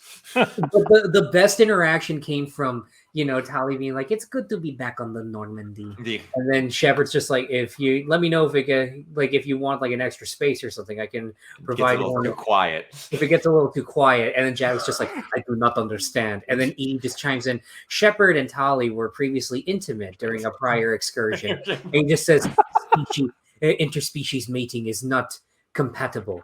It is simply illogical. It's just like, thank you, Edie. Thank you. Thank you. One of my favorite things also when you talk about like they didn't do it in the engine bay, but like people bring up that like who are the two engine workers? Gabby and Ken. Gabby and Ken. Someone did a Photoshop of like everyone upstairs working in the engine room when Miranda brings you in, and Miranda and you have like sex in the engine core, and like the workers doing maintenance up top are all just like, you didn't tell us to leave. But so did you enjoy entering the Matrix? Okay, so that brings us to Legion. Yes. I'll admit that was really Commander entering the Matrix. That was really cool. Accurate. Legion was probably the most conceptually cool character in Mass Effect 2. And I love that he had a chance to shine. And I love getting to hear the Geth side of everything, which they're probably the most impartial side that you could ever get because they literally did just give you the facts. Yep. And just seeing how they did go rogue. And even then going rogue, they had their own Vietnam. I'm just coming out there with all the historical comparisons, but I couldn't help but compare, like, the Geth activists, the Quarian Geth activists, just being the equivalent of the flower, like on during that big old thing. Oh yeah, and it was really cool. I love seeing that kind of lore and stuff like that. Yeah, it was tragic, and that's why I was just like, we have to protect them. We have to like help them. Like I was already on the side of like, we can't just go ahead and kill the Geth, which is so weird considering that they were such a big enemy in the first game that now I genuinely feel bad. Yeah. But it was so interesting to see that parallel shift. And by the way, you can play as a Geth in the multiplayer. You play as like one of the Geth Goliath. Not Goliath, but what do they call them? The giant Geth dudes. I don't remember. Fuck, I don't remember. But I know what you mean. Damn it. We really are missing out on this multiplayer. Colossus. Mm-hmm. The Colossus, that's what it was. The Quarians were just constantly in our ear. We got to stop the Geth. We got to stop the Geth. But I just, even hearing everything, it was just like, there has to be another way. That's what I constantly felt me asking myself in this game. Just there has to be another way. Yeah. Like my shepherd was constantly like, I remember there was even a conversation with Garrus in one of like the side things that you can talk to him about in between missions, where he's just like, it just feels like we're just doing nothing but killing, and it feels like after a certain while you just have to deal with, having very few casualties to save the majority. And I told him something to the equivalent of, if we start treating war like math, that makes us no better than the Reapers. Mm-hmm. And just that solidified it. Like, man, the Geth really did get groomed. Oh, they did. Absolutely. They got screwed. And you get to read through that, and like we'll talk about one of the few things you mentioned the group about. But so we get one of my favorite missions in the entire game, because I'm one of the biggest Tally stands on the planet that there is. But Rannoch. That Rannoch is so good. It is. It is. It's fantastic. And I'll admit, I feel a little bit like bad that I brought Tali along on one of the side missions, because was it the jamming towers to save that one admiral? Yes, I saved him, and on top of that, I saved him and not his squad, because the way that everybody talked about him, it was just made sense to grab him. It made sense to grab him. Like, as much as I hate that I had to sacrifice more people, ordinarily that would be my go-to, like, well, let's save as many people as we can. But I'll admit, this is one I did look up because I did not want to fuck up so bad. Mm-hmm. And just how emotional she got. I can't believe I'm finally stepping foot on my home planet. Yes. It was. Oh, yeah. And then she's just, and then like the moments where they're just like, what are you doing? And she's just like picking where I'm at. And she's like, right there is where the front window is going to be. I'm just like, oh, that's just some of the best Shepard Tally dialogue. If you're romancing her, happens there. Why can't you romance her as a woman? It's so stupid. Because then you would never play as male Shepard. I kid you not, I would never play the game again if you could romance Tally as a female. And that would be every playthrough. It would just be female Shep and Tally. Yeah. It's kind of the correct Shepard, in my opinion. What, male Shep? Oh, no, female Shepherd. Female Shepherd is the correct Shepherd, in my opinion. Better voice actors. Yeah. But you so you get to take out everything. You're going down. It's a pretty bog standard mission. Other than that, did you think that you were going to be hailing an entire firing squad while you're dodging a Reaper blast at point blank range? See, that was probably like the coolest. Like, the Thresher Maw was like the really good cinematic fight, but being able to just mow down a Reaper at close range with a targeting laser, it was hard as hell. Like, that was, I think I died the most on that mission in particular, that particular section, because I do every time. It's so frustrating. I think, I'm getting into the groove. Literally, that first time I was doing so good, and then I died randomly. And then every other time, I just kept doing worse and worse and worse. And there was the point that Crystal was like, I'm going to go smoke a bowl. Just please let me know when you beat it. And literally, the second that she left, I finally did it. I was like, Crystal! It is great. And just the look on everyone's face, or even both Legion and Tally were like, Shepard Commander, what are you doing? Shepard Commander. And just the fact that our Shepard was just like, fucking go. Yeah. I got this. And the renegade react on that is great, because as he's talking to you and like cocking off, if you hit the renegade react, you get a second you target laser him again and have him just get blasted to shit, and instead of letting him naturally shut down. Man, I didn't get that. It's fantastic. It's fantastic. Yeah, we didn't get that one. But the Kiona did with his pure. Yeah. I sure did. I sure did. And I sure shut his face up, man. Okay. Now there's one point that I know you've been wanting to talk about, Josh, because you messaged the group. Okay, I have to go ahead and is there like a title card for it or No, there's not. I was just gonna let you go. Okay, so we get to the point where it's the ultimate like, are you going to be the space messiah or are you just going to be a regular schmo? If it hasn't been obvious up until this point, I wanted the Geth to be people. I wanted them to have their own consciousness. And I had heard from you guys that there was a way for me to fuck this up. And I looked back, and I think Kiona had sent me some of that stuff too, about like, this is what you have to do. And I didn't realize how far back it went with certain things in Mass Effect 2. And one of the things that I did that really screwed me up was I did not shut down I did not destroy the Geth hive mind or something like that. The heretics. I didn't destroy the heretics. Yes. I instead rewrote them. Mhm. And then I get told later on during, like, I believe the Matrix mission, like, reciting the heretics did hamper things.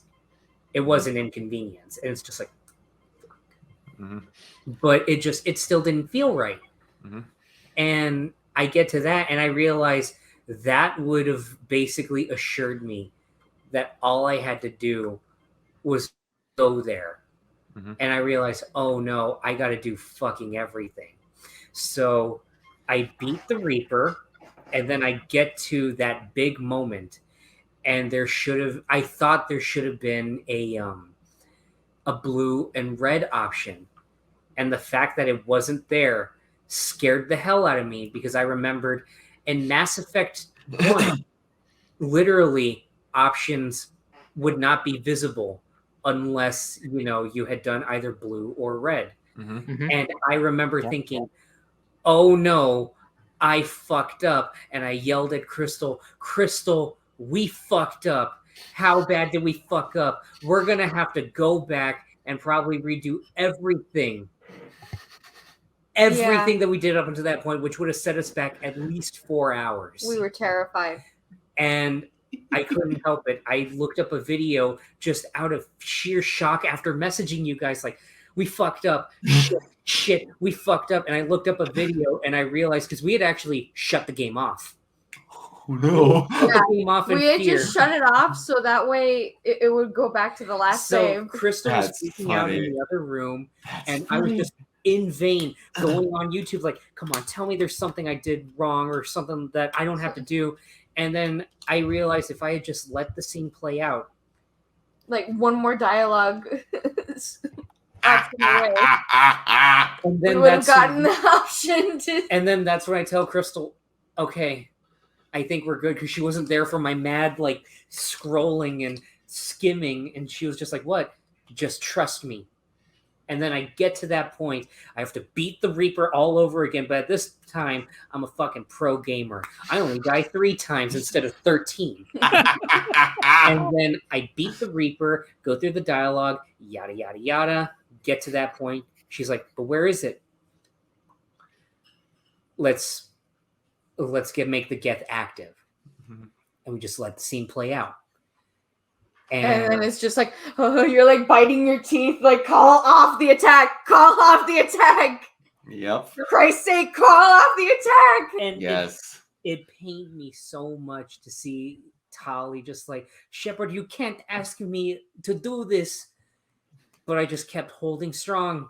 Gave her the blue option. Have faith in me. Faith. You guys have screwed up for so long. Please, just trust in me. Keelah Se'lai shuts the radio off.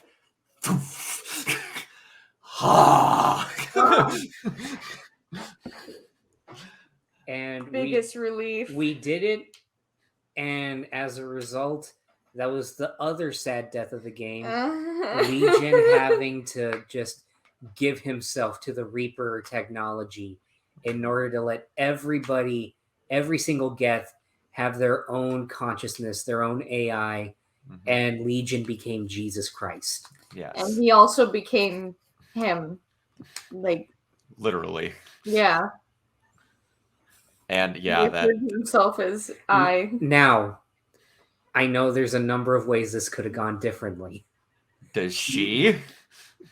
Do you know the number of ways this could have gone differently? I know one that is The Keelah. saddest shit ever. Kiona, tell us the worst possible outcome. Oh, I'll let Brock tell you this one. Oh, I have to be the one. Yeah, you do it. You do it. So there's a way that, and I don't remember how you have to fuck this up, but you I don't remember. you fully side with Legion, and like you are through all the ways leading up to this, you completely ignore Tally. Yeah. And he gets the Reaper code re-rationalized, he does all this and he fixes it. And then you turn around and Tally is given up on life and goes into a Christ-like pose and commits suicide, falling off the side of the cliff as you run to try and grab her. I was like, who? Why? Why do we need that? Why did you put that in the game even? Like, who would mess it up so bad? I don't to even get know that? how you do it. I've never come close to it because I can't be mean to Tally. It's a physical impossibility. Yeah. Yeah, I mean, for me, even as a renegade, like that did not happen. That did not happen. Like one time I got Tally killed because I was purposely making bad decisions in 2, and I told the court about what her dad did. So she died during the suicide mission automatically when you're entering the Omega 4 relay. That was it. Other than I've literally never, I just, even if I'm slightly a dick to Tally, I'm just like, no, that's never happening. It's, and then like you talk That's far about, too upsetting. yeah, it's far too upsetting. Like she's the literal definition of a space cinnamon roll. And like, you just can't not with her. And there's a mod that someone made and put up on YouTube that when she takes her mask off, that you actually see her face on her model. Yes. And it's done super well. That was the one thing where I'm like, I know it's a bit of an ask, but let's just forgo the picture and let you get to see Tally's face there. Yeah. Now, But Kiona, what's the other way that this could have gone? So okay, here's the thing. Even playing as a renegade, I still save the Geth. Really? So like I didn't let them die. So I have not gone down the darker road with them. For whatever reason, it just hasn't happened. yeah, Legion goes a little. Yeah. Oh, no. And I don't remember because I don't remember that well because I've only seen him once. Yeah. Wait, so I know what I saw that like ages ago. I don't really remember how that happens, but Wait, so in doing all that, you make Legion snap and then just the Geth are fucked? Yeah, well, it's kind of like they just become, if I remember correctly, they're just a force that's not joined with you and they try and go against the Reapers themselves. yeah. Because he pretty much tells you, no, I'm doing this anyway. And then you interrupt him somehow during the code, and I think you guys have a shootout, if I'm not mistaken. Oh my god. Like I said, it's been a hot minute. That's one thing I never get wrong in any of my playthroughs, because those choices actually freaking matter in the third game. Yeah.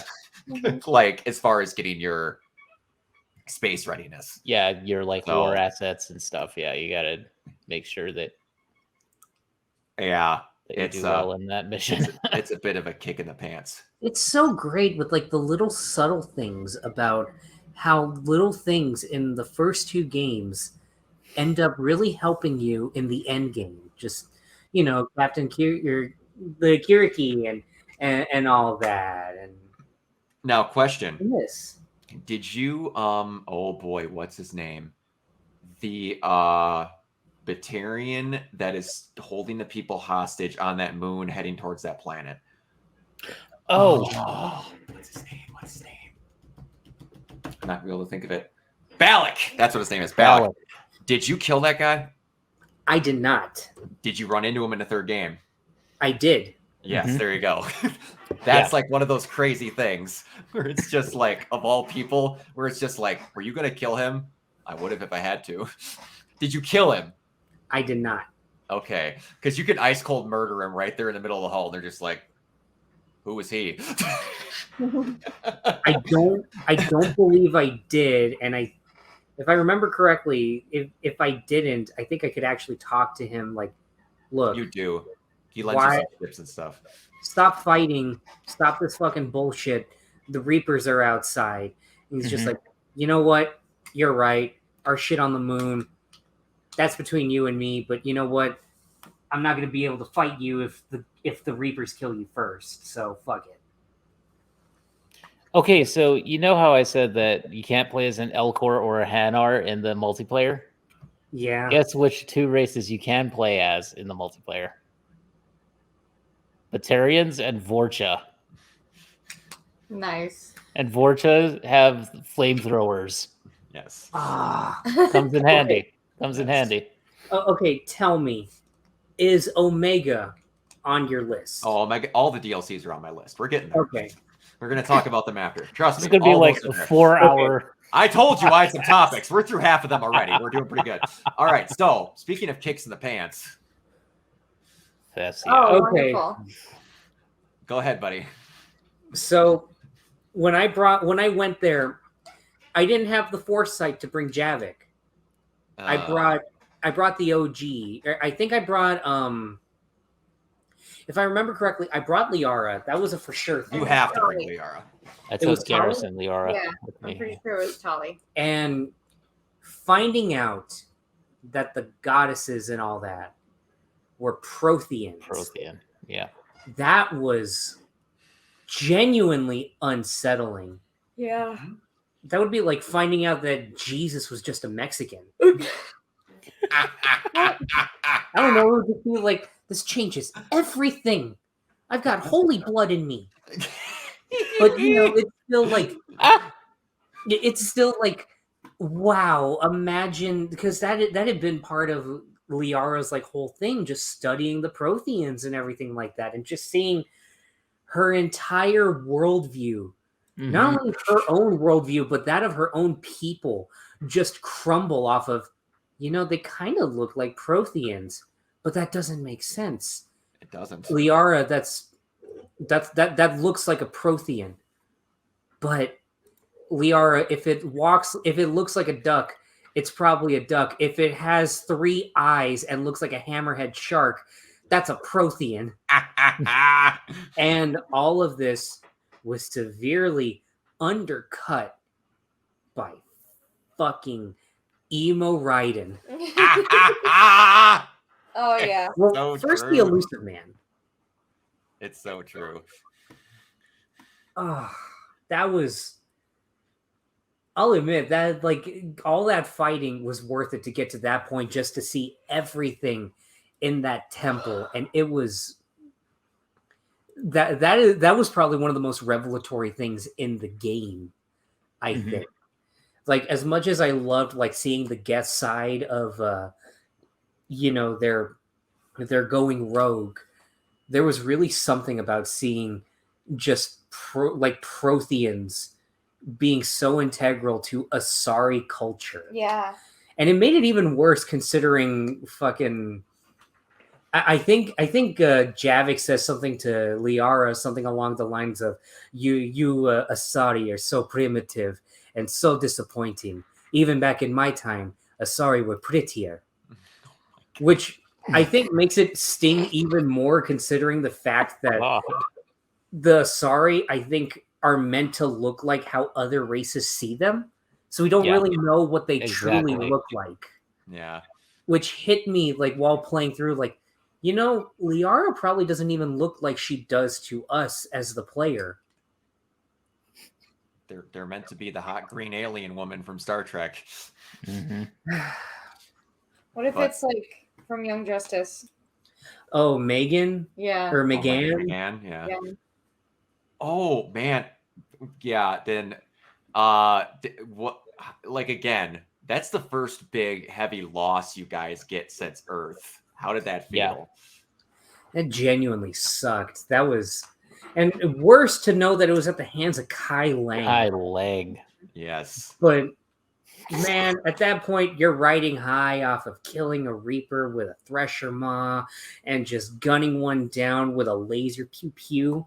And just getting to that, it really does make you feel the weight. And then talking to everybody on the Normandy afterwards, it's such a fucking tonal shift in the best way. Mm-hmm. Yes, absolutely. And you get that little pep talk from Anderson also. Yeah. Yeah. And then he tells you about his history with Kai Lang. Yeah. Which, man, Anderson does not deserve to have history with Kai Lang. Yeah. But I know we'll probably get into it a tiny bit in the Citadel DLC, but I have to say, can we just give a shout out to Keith David in this game? Oh, absolutely. Oh, like, Keith David is the GOAT, man. Yeah. He's amazing. He was great in the other games, but do you agree with me that like he was like on another level in this game? Yes. Especially with 3. He had the most to chew on in this one. He had the bigger part. Mm-hmm. Like every codex call from him just felt like, just like a warm hug. Yes. Even when he talks about, just like, okay, I had to deal with that shit back in my military days, Kai Lang. Yes, exactly. There was actually something I forgot to ask you about, but we'll get that in a second. Yeah, it's Kai Lang is one of those things where it's just like that felt like someone's OC character shoved in the middle of the actual show. There was one thing that came from going to the temple. And that's what I mean. I didn't have the foresight to bring Javik, but I knew right away I have to go talk with him. Mm-hmm. And literally the second I go on the bridge, I hear from Trainer like, I think Liara is talking with Javik down below. It's just like, oh no, oh no, this can go so well with fucking stoic ass Javik. And I was genuinely surprised that Javik showed at least a little bit of emotion and just genuine like sincerity. And then immediately when my shepherd's just like, that was very uncharacteristic of you. I did what needed to be done for the mission. Yes. It's just like, and they're like, yeah, we get it. Yes. You got a heart. You got a heart after all, you fucking fish-eyed fuck. Okay, 2 things. A, did you like Cortez? I really did. Okay. Yeah, I figured to mention him. Cortez is great. Also, did you save the Rachni Queen?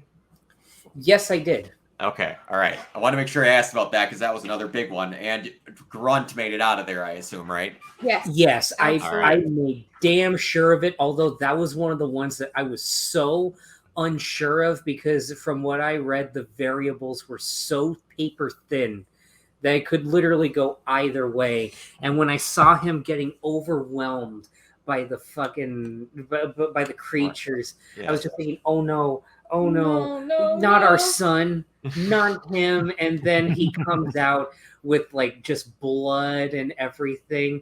I was just like, that's right, we raised him good. It's Grunt. Absolutely. Grunt is immortal. All right. We're getting towards the home stretch here. Horizon, another incursion with Casey Hudson's OC. Yes.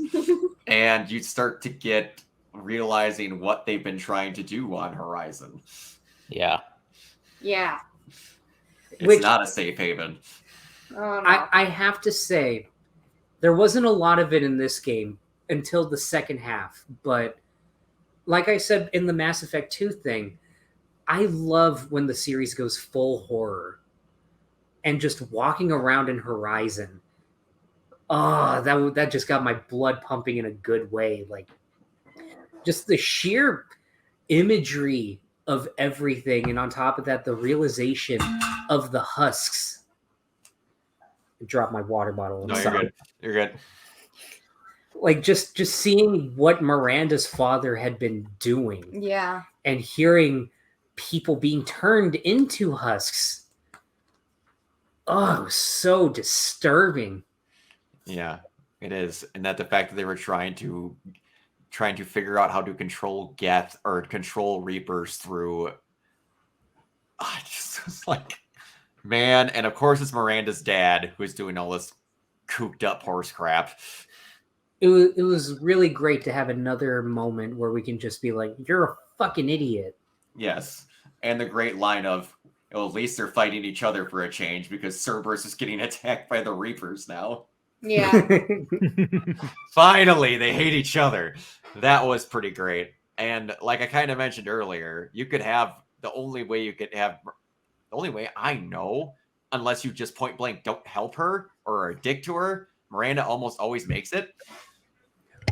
But yeah, there is ways where you could get her to die and then Ariana just goes out. But yeah, you did this the way that I told you to, where you did everything before, or you did Horizon first before all the DLCs, right?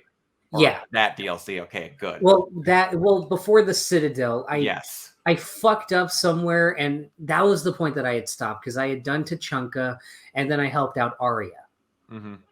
Oh, yeah, the Arya thing, you can do whatever you want. That one's not a big deal. I was just so scared about like just fucking up everything else that I was just like, oh, okay, let's do this, but we'll get to that in a second. But yeah, with that, yeah, the only way that Miranda could have died is if, at least as far as I know, there were two things, which was we had to just help her out no matter what, even if we were just like, what are you doing? She's just like, there's something that's no shepherd. And it's just like, you're lucky I trust you. I mean, you did bring me back to life, but just be careful out there. And the other way was to warn her ahead of time about Kai Lang. Mm-hmm. And I'll admit, I don't remember if I did. Oh, okay. And I got my blood pounding in another way when I saw Kai Lang in the footage, because it was just like, God damn it, we have to deal with him. Oh no, he's gonna kill Miranda. Fuck, did I warn Miranda about Kai Lang? Then you don't know. And luckily, I did get her out of there. She did take, I think, a hit or so like beforehand, but just the fact that she got to have that little moment with her father, which that was one moment that my friends were here for. Mm-hmm. And it was so weird for them because they had heard us gushing about Mass Effect, and Crystal at that point really wanted to see some Mass Effect. So we had just finished watching something.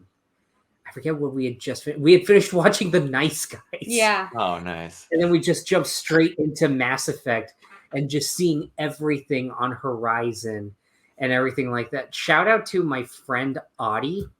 If she happens to be listening, she's not. I know that for a fact. But I remember she was immediately struck with, oh, Miranda's hot. And then she saw her face, and she was just like, her face looks a bit plasticky. That's the PS4 modeling for you. Yeah. They got only so much they can work with. Love that Unreal Engine 4. But I let Miranda have her moment. I didn't shoot her dad, even though I really fucking wanted to. Mm-hmm. Yeah, no matter what happens when you're in there, Miranda is on the floor like she just got hit. So there's a little bit of that no matter what. Yep. All right. I was going to go straight to the Citadel headquarters, but the way that we had you play the game...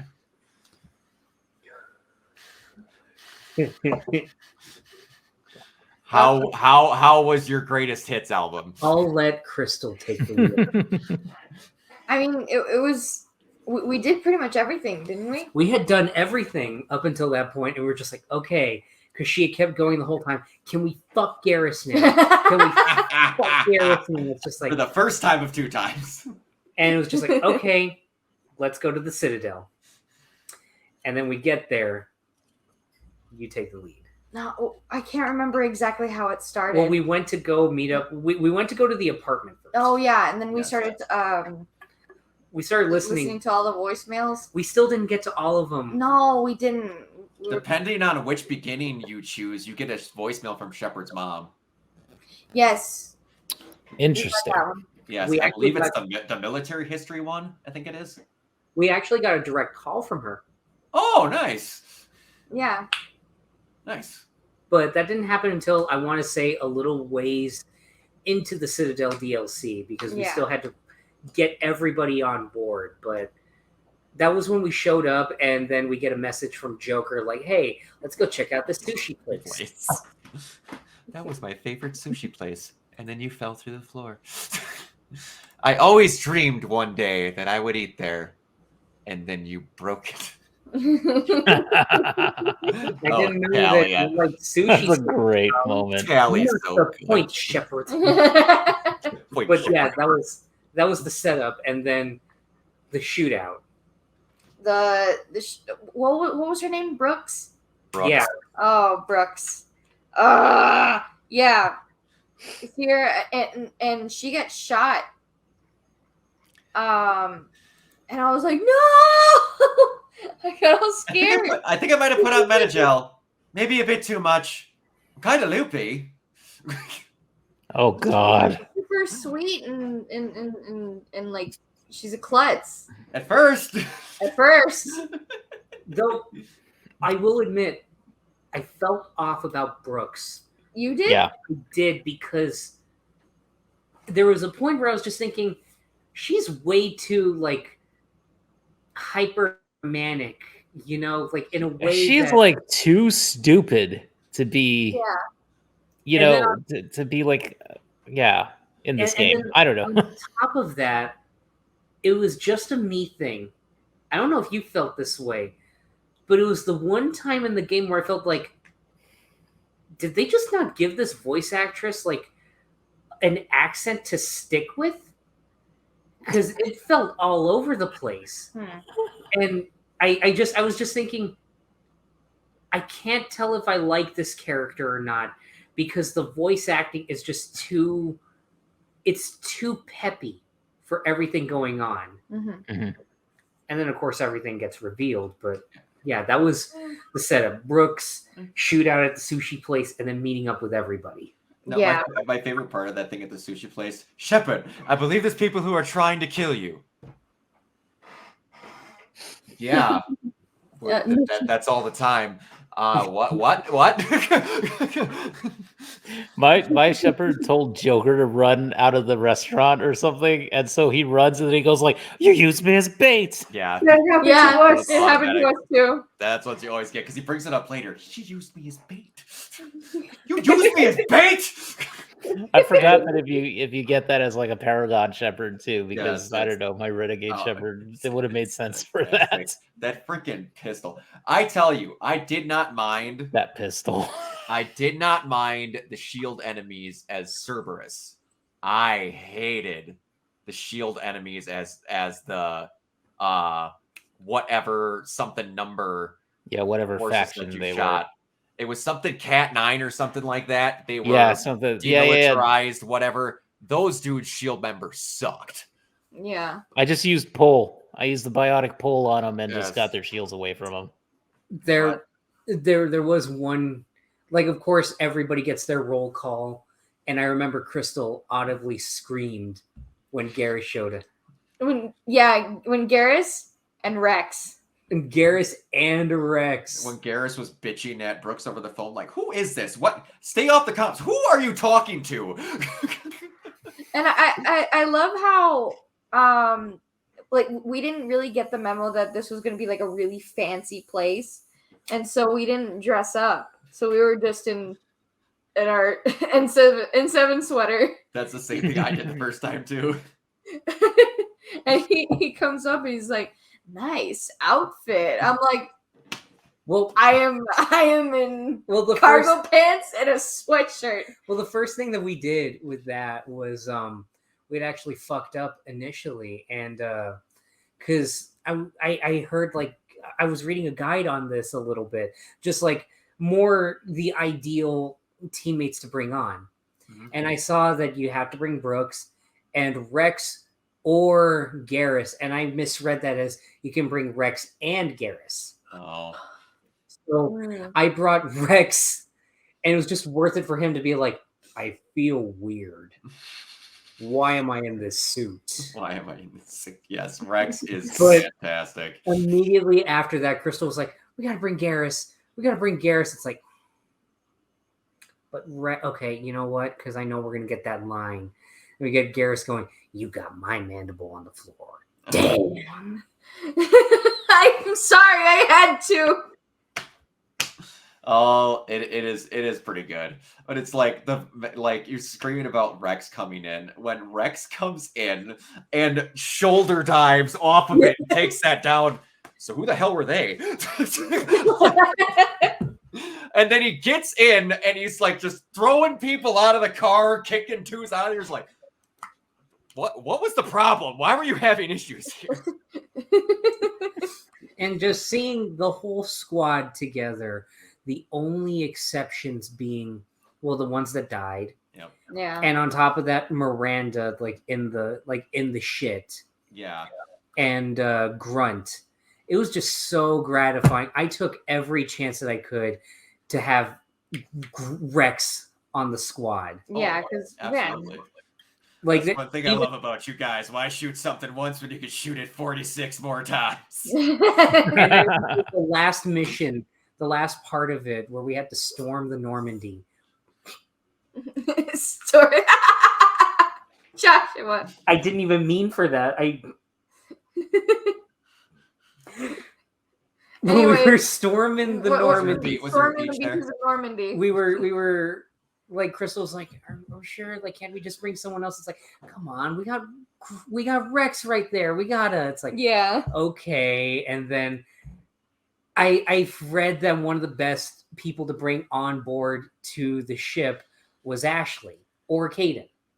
And initially I picked someone else. I think I picked Garrus, of course. Or no, I picked Holly. And just everyone stands around and she's just like, what?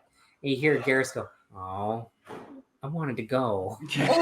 And then Ashley's just like, yeah, you seem to never pick me or anything like that. It's like, let's restart the mission. Fine. Let's bring Ashley on board. Garrus, I bring you on board for everything. And then that immediately gets changed to, oh, I wanted to go. And then Javik's just like, yeah, I never get to see any combat. It's like, no, you know what? If you had a better disposition, you would go on more shit. Yeah. I think for me, it was Vega who said, I never seem to get picked for anything or something. I don't know, because just for the point of that, I purposely went out of my way to vary up the things, and you always have to make someone irritated.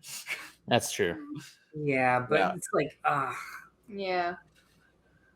Callie, remind me I have to reimburse Trainer for a toothbrush. Shepard, you have to reimburse Trainer for a toothbrush later. that brings me to like the biggest thing about the Citadel DLC, and I told you this. I think I told Kiona this. It felt like fan fiction. It really did. It was fan service, but it was total fan service. Yeah. Oh yeah. Well, it was designed as fan service because of the reaction to the ending. Yeah, and then they brought out the Citadel DLC so that you could have that moment with your crew. You could have more time with them. And I'll admit, normally, because they probably had to crunch for that too. The tonal shift after dealing with everything on Horizon and the heavy loss that we had at the fucking Asari Temple, and then going into, oh, but how do we get in? It's we need like an electromagnetic conductor or something like that, and you just see Trainer going. It was like a Omega Relaser. Oh no, it was a small Mass Effect field, and she has some Mass Effect to break up the plaque in her gums. I barely had time to grab my toothbrush. But and then just the voice acting on Jennifer Hale being the evil twin. I was genuinely shook. I should go. I should go. I don't sound like that, do I?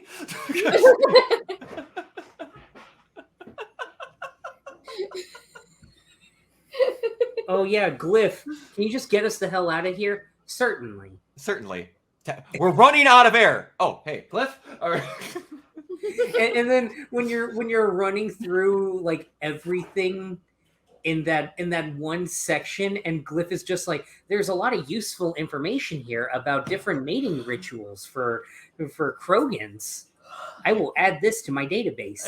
Glyph is like, go find Shepard and tell him I'm coming after him. I have found him. The other Shepard. Okay. Glyph just kept on telling Shepard, the other Shepard, all about what I was doing and all about like the things that my crew was doing. One of my favorite things, one of my favorite lines in the entire DLC, and there was just tons of them throughout all the other lines, was, look, there's a live Prothean over there, and there's about to be a dead man over there. And then gosh dang it, what did Rex call himself? It was like Uncle Erdnot or something like that. I just big bad Uncle Erdnot or something like that. And then there's just the bit where you can meet him at the bar, yeah. and he's just like, oh. Yes. I've been mating with women all day. I thought of that old Two Best Friends play moment back in their machinima days. I forget which video game. It's just like, oh, so many bitches just want my dick. My favorite thing when they bring it up about Mass Effect is, we've been dicking around in space for like 8 weeks. Earth's on fire. But then that gets to probably my favorite bit of the Citadel DLC, aside from the party. Just getting to meet everybody on the Citadel.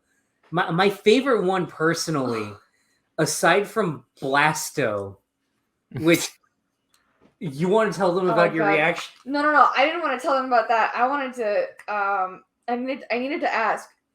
So did you guys hang out with Vega? Yeah.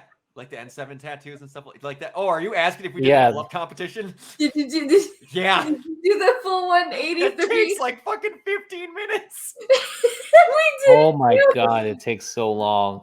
I skipped it this time. I remembered it from the original playthrough. I was like, nope, I'm not doing that again. The entire time I'm like, this is gonna fuck my Renegade Paragon so bad. Why is it like this? But it averages you out. That's the thing. It's like, gosh. But man, just getting to see everybody on the Citadel, I took so long to get to the party because I wanted to meet up with everybody. Mm-hmm. And it didn't hit me until after the party that inviting everyone to the apartment was a part of that. So I waited until after the party, like, I don't want to invite people over because then it's just going to leave them there. And then does that just kickstart the party? I didn't know that. No. But my favorite bits, all of them were great, truth be told. Just each of them getting their own little bits, like Joker at the bar. It's the island of Dr. Me. Yes. Playing claw machines with Zaid. Yes. Or the destructible chess with Trainer.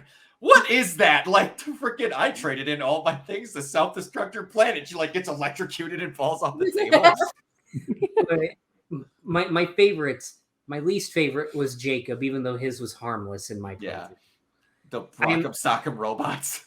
The Rock'em Sock'em robots, which luckily I had played at least a good few games up until that point because I really wanted to, like, I heard that you just go back to your apartment and go back outside, and if they don't come in, play a game or gamble or something like that, go back to your apartment, you'll trigger shit. So that was a good deal of the Citadel DLC for me, just, all right, fine, I'll gamble. All right, fine, I'll take part in the dog races. Why didn't you win, Lucky Star? It's in your name. All right, I'll play some Rock'em Sock'em robots.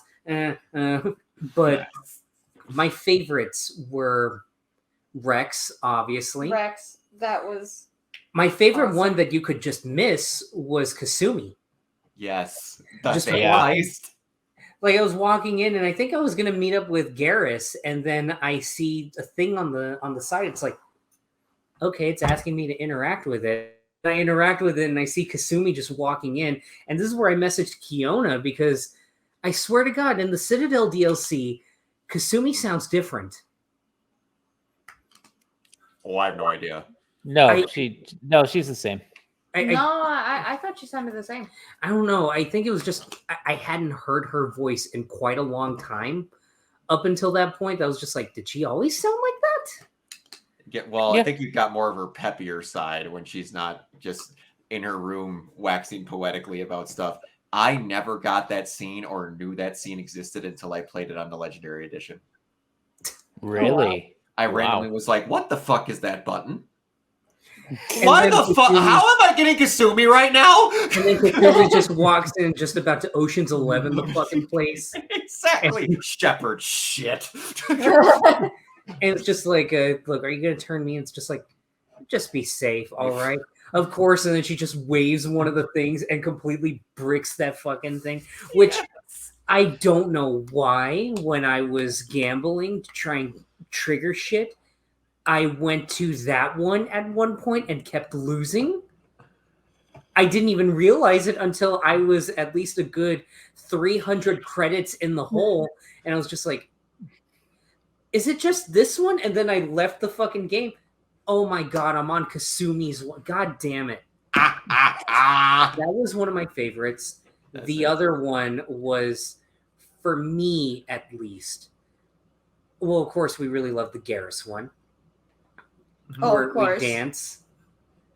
We have that whole fucking tango, and again, keeping in with everything. We had a little moment with Vega and then going back. Mm-hmm.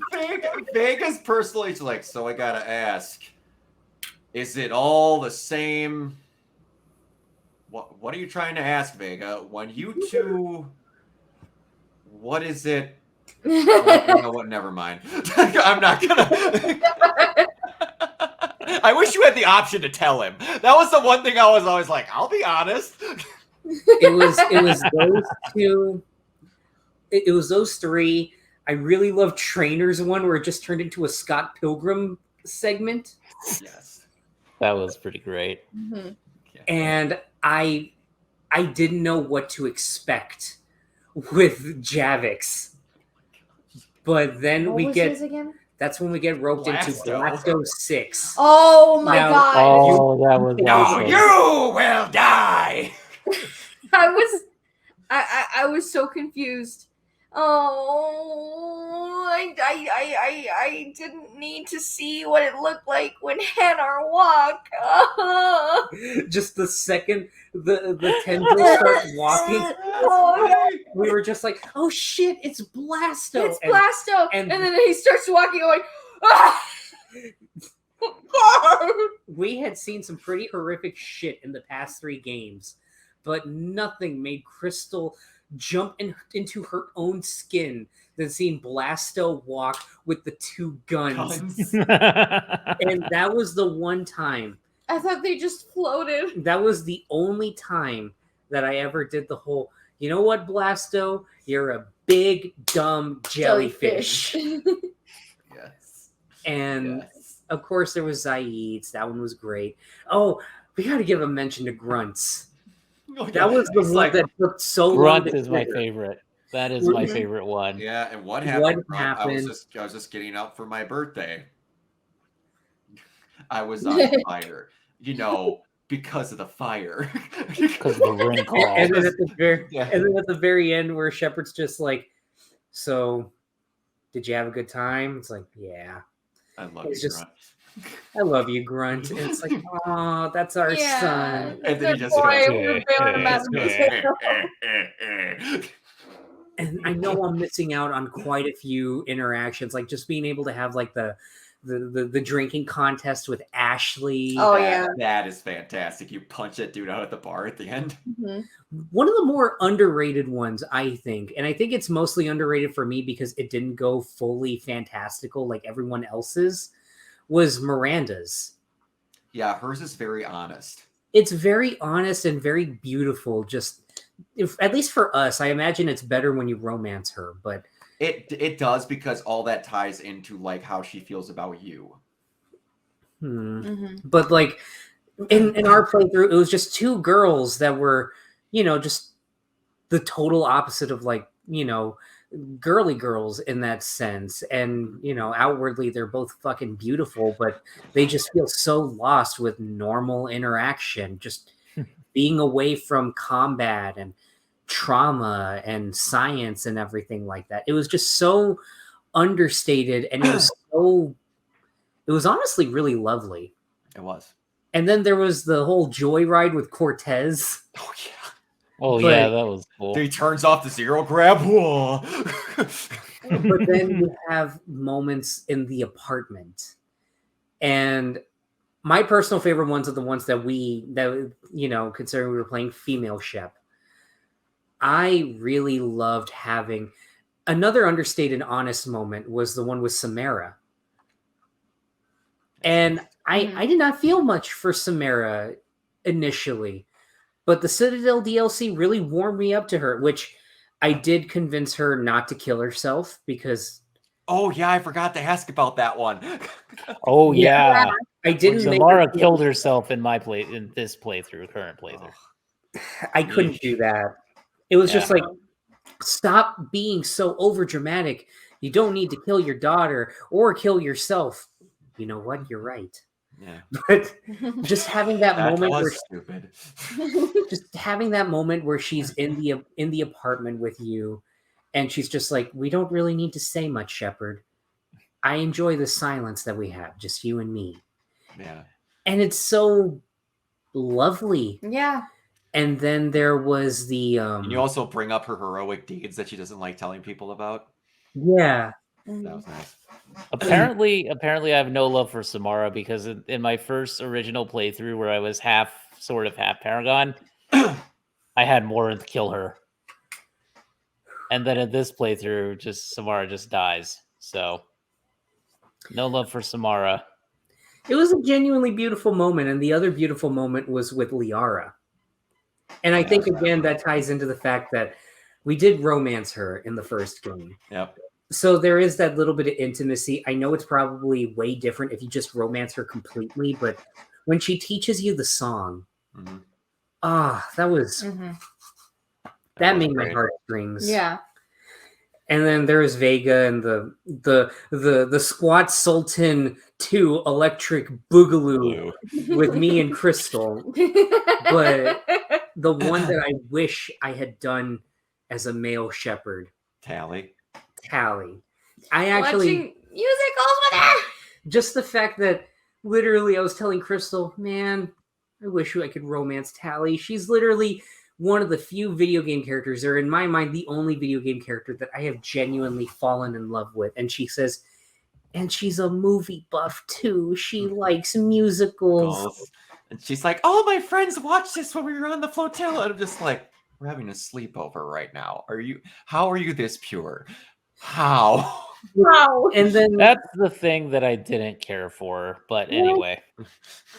Come on. It's her. No, I'm not a fan of it. It's too much for me.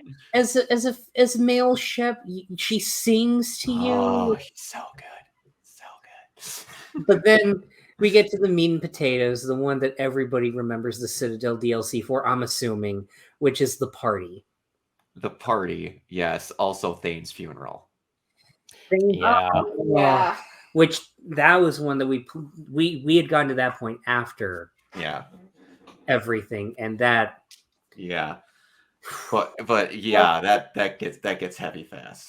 But enough about the sad party. The party. I just went loud the whole time. Yes. Oh yeah, of course. You have to. I felt like it was the only way to. Like, after everything, after fighting literally ourselves, which I'll say this, I did save Brooks. But I did not. You did not. And when you told me about how Brooks dies, it's just like, admit it. You're going to miss me. You're going to miss me. Pick the renegade option. Crystal, if you pick the renegade option. Not at this distance. And then she just... I wish we had done that. There's a point where I don't remember how you do it, but if you just do certain options, when she runs away, your squad mates will cap her for you if you don't do it. Yeah, I had saved her, and I really like that dialogue option where it's just like, you're really begging, like, are you scared of me being alive or something like that? And I picked the Paragon like interrupt because she was starting to, like, hack out of her cuffs, and she just leans in. I am pleading for yours. Yes. And then she just goes, "Oh, I'm going to die if I don't do this. Okay, And I'll then, leave." and then as she walks Guess I'll away, she leave. says, "You know, the other you would have killed me." Yeah. Yes, And the all- other I would have. I was like, yeah. I swear, I'm stalling before we get to the party, but like, who the fuck was Brooks? She there's a Mass Effect comic about her. Yeah, I found that out like after looking up because I was like, did I just miss something in Mass Effect 2? No. She's the person in Cerberus who actually put together the dossiers on the team that you. Yeah. The Yeah. suicide Miranda will bring that up. Yeah. If you talk to her. You're so fucking stupid. Like, I wish she was at least in the second game. Having to read lore. What am I? I think she would have irritated the crap out of me, honestly. There's a great scene with Miranda when she comes to talk to you and have drinks at the apartment for her scene, where she's just like, "Two of you going around." She's just like, "You didn't know it was me." She's like, "Well, I didn't exactly put a trademark at the bottom of you or something like that." And he's like, "Well, how do I know if it's the real you?" "Well, I think the real me would know about that ticklish spot you have right under," and then the camera starts fading away and she starts giggling. I'm just like, "Oh." Well, the funny thing about the clone Shepherd and my Shepherd is that my Shepherd had the renegade scars, so it would have fooled literally no one. Yeah. But anyway, party time.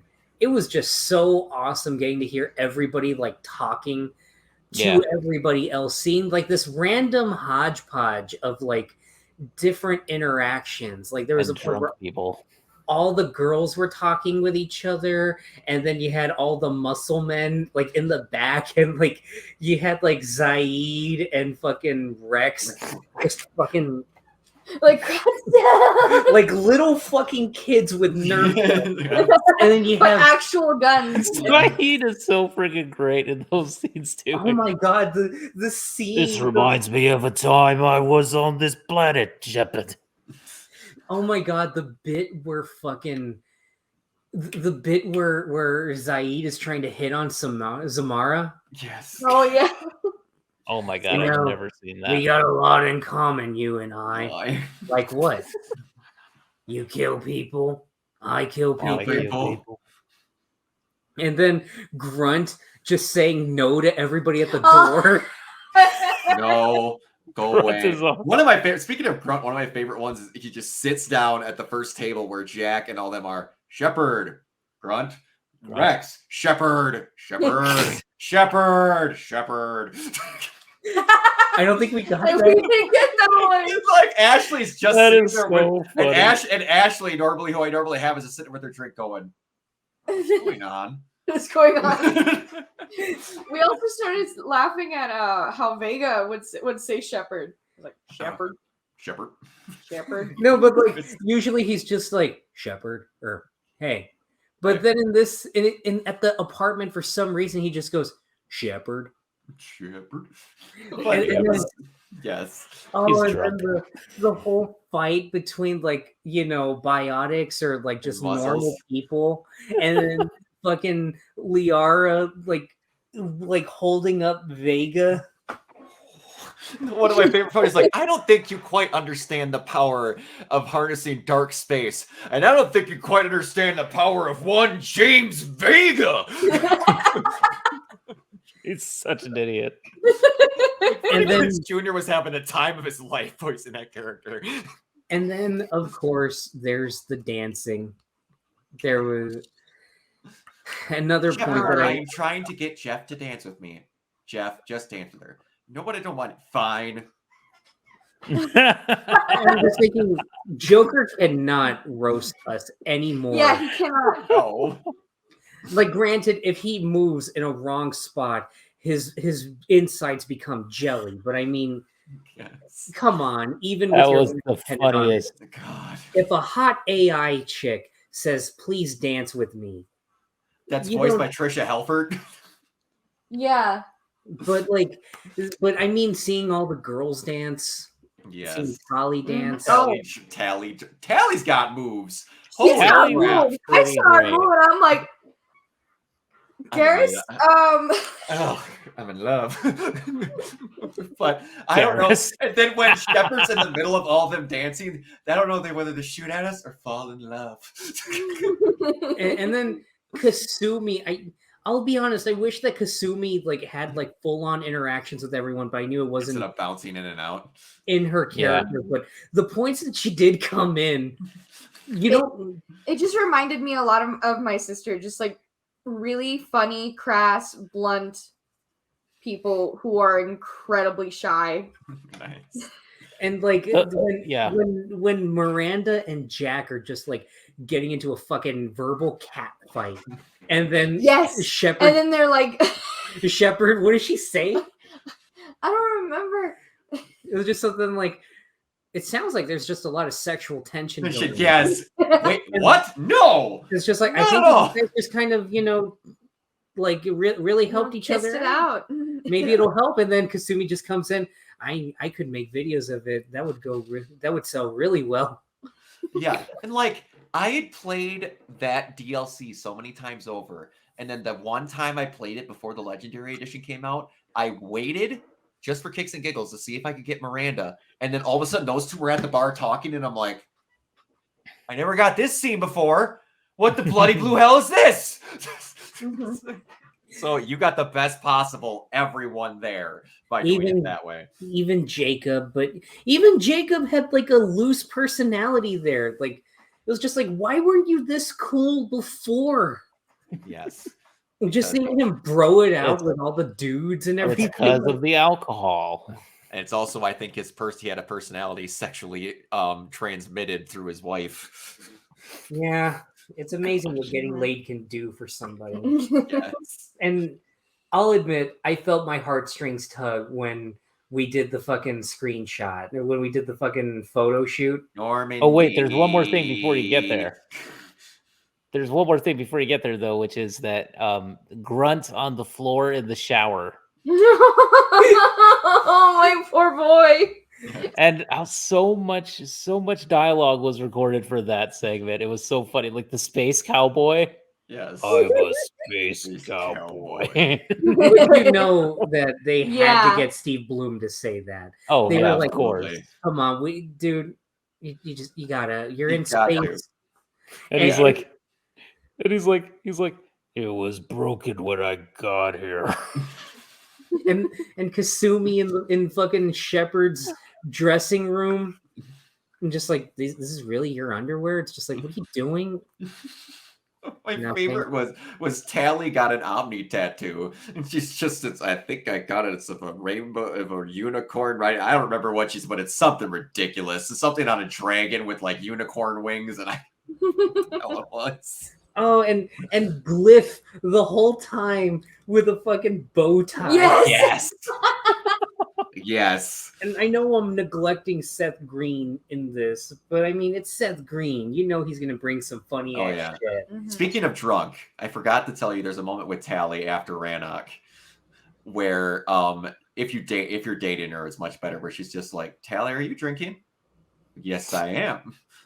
Is that a straw? It's an emergency induction port. Fiona told me about that. It's a straw. Emergency induction port. My God, my father would have hated you. Which that was, again, just the little bits of, okay, if we're talking about drunk crewmates. Okay, but first things first. Ashley. First things first. Just like the storyteller side of me, just seeing those little interactions with everybody, and just seeing like Tally just have that little moment of resentment for Miranda, just in that she actually did get closure with her father. Yeah. It's so tragic, but also so understated. Yes. And it's so real. That's weird. There is like some mommy stuff in this game, but primarily like daddy issues. Oh yeah. Oh yeah, especially like Liara's got mommy issues and daddy issues. Fucking you have Tali, you have Miranda. I guess to an extent you could say that Jack had both mommy and daddy issues. And then there's Jacob. Yeah, But in fairness, daddy issues. Jacob had his dad turn into Jonestown. Thane So and like Goliath? Thane and Goliath, Yeah.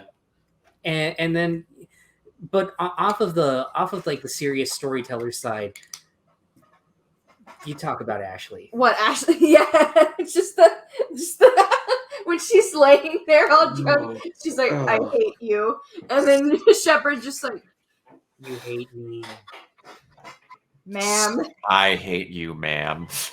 That's better. That's Did you have too much to drink? I had way too much to drink.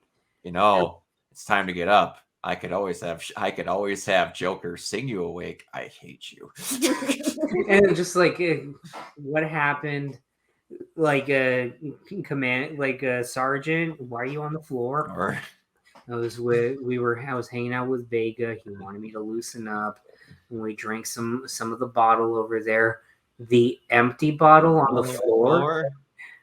Oh, yeah.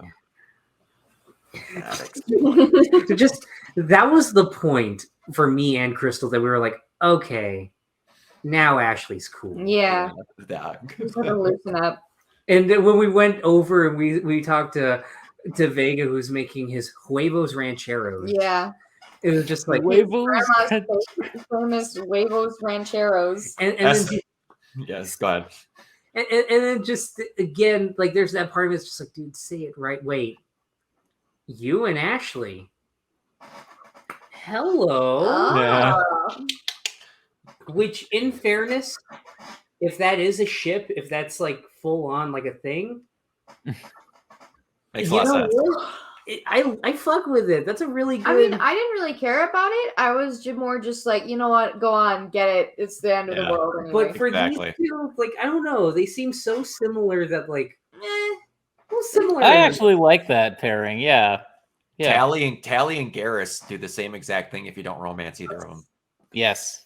I know, and there's a part of me that's like, Tali, you're only doing that because of the musical. I've also seen dialogue from Tali where you can find her drunk, and if you're in a romance with her, she'll just be like drunk on the bathroom floor, saying like, Garrus. Oh no, it's if you're in a romance with Garrus. Yes. Yeah. There's a couple of different options for that. Garrus, but you're with Shepard. But you're with Shepard. The three of us. And I'm just like, Ash Shark is so good. But yeah, and then like one of the understated, and it's one of the best lines that Shepard ever gets to say is when you do all of that after the actual main Citadel DLC part, and you're going back on the ship, and they assume you're going to finish the game after this, and then they're all looking at the Normandy is like, time to go back to work, huh? Had a lot of good memories on the old girl. He's like, the good times, and he just says the best, and just walks off. And you get your romance options over there. The coolest one, in my opinion, is that if you do not romance anyone in the second game and you romance Thane in the first one, Thane's spirit will literally manifest next to you and rest his hand on your shoulder. Oh my God, no! And he'll talk to you. Which that was genuinely beautiful that you get like little bits of the people that died in the Citadel DLC. Like that when you get Thane's messages that he tried to send to Shepard while she was incarcerated. Yep. And if you walk around enough, you get to hear Morden singing. Yes. Like I genuinely got emotional hearing Morden singing, and it was just like, I miss that slug son of a bitch. There's a lot of good touches. And all right. There was the photo. The photo that's just like the best part about this game is just it really, really draws you into the character. I'd say the whole trilogy. Yeah. The whole trilogy. They're good at making characters. They're very good. Very good. So we got a few DLCs we'll run through quick here. From Ashes, you find did you know previously that you were going to find a Prothean? I did not. Like I remembered watching Angry Joe's review a long time ago. So I knew about the character, but I didn't know that he was a Prothean. So it was like, oh, okay. And then it's like, oh, you're a dick. Yeah. Did you bring Liara with on that? I don't remember. Because I don't remember if you bring Liara and someone else, they will make some kind of thing about digging at Liara and like joking if she ever dug up dinosaurs. Okay, yeah. No, I remember that. we Yeah. did bring And I'll say this: the best thing about Javik, like off of that, and then I guess we'll move on to the next DLC. Mm-hmm. But it was probably the moment that we had with him where it was literally after Horizon, I think. And we go over to him and he has this whole thing where really the outer shell just kind of fucking falls. And he talks about how he was basically just like Shepard. He had a crew and everything like that. And he had to kill them after they all got indoctrinated. And he felt that he couldn't go through that again. And that he had everything in this little tablet. We let him watch the tablet because for me, it was just like, you got to remember everything. Mm-hmm. You got to remember even the bad because it makes the good, more palatable too. And I'll admit that was a genuinely touching scene. Oh yeah, absolutely. Just being able to, for him, this hardened fucking character, to confide in his most intimate and his most traumatic memories with you. It was. Yeah. Absolutely. He was a great character. All right. Now we'll do the slightly smaller one first. Omega. So I don't have much to say on this other than, of course, getting more Carrie-Anne Moss is a pleasure. Oh, yeah. And man, is Arya hot. She is. She very, really is. very. I was really hoping you could somehow configure a one night stand with her. You can't, and it's so. But she will only kiss female shepherds. And I didn't get that. I didn't get that, and I hated that I didn't get that. But there was one thing I have to say about Omega, though. As great as it was to go back, although not nearly as great as it was in Mass Effect 2. I'll give it that. Mm-hmm. Just being able to walk around Omega just in the seediest fucking Mos Eisley ass place. But being able to go there was great. But Omega will be the biggest sore spot for me. Because, and Kiona knows this, and Crystal knows this by extension, I really did do every single side mission that I could find. Oh, I did every single one. Mm-hmm. Except for one, and it wasn't from lack of trying. For the life of me, I tried to find the guy that told me, hey, can you hack these terminals for me? Oh, yeah. And I swear to God, I thought I got all of them. But for some fucking reason, I did not fucking find the hacker. And it so badly pissed me the fuck off. Because I was just thinking, I just need this. I literally just needed that. And even now, if I go on my Mass Effect 3 profile, that's the only one that's white. Oh, yeah. That sucks. Yeah. Oh, that sucks. Did you like the female Turian? Yes. Nyreen Kandros. Yeah. Relative of the Spec Ops officer from the Andromeda. Oh, yeah, that's right. Yes. Kyron Kandros. But yeah, Nyreen was pretty great. I like this again, seeing a female Turian. Not gonna lie. That was huge back then. Liking the look of the female Turians. Oh, yeah. Yeah. I was very okay with that. And the fact you got another gang too, that was pretty great. You can't see my eyebrows, but it was just like. And also seeing Arya rip that gate open when you're trying to escape. I didn't know you could do that. Neither did I. I was watching like, oh my God. She's just like, you loved her. You had someone. Okay, now you want to talk about horror show.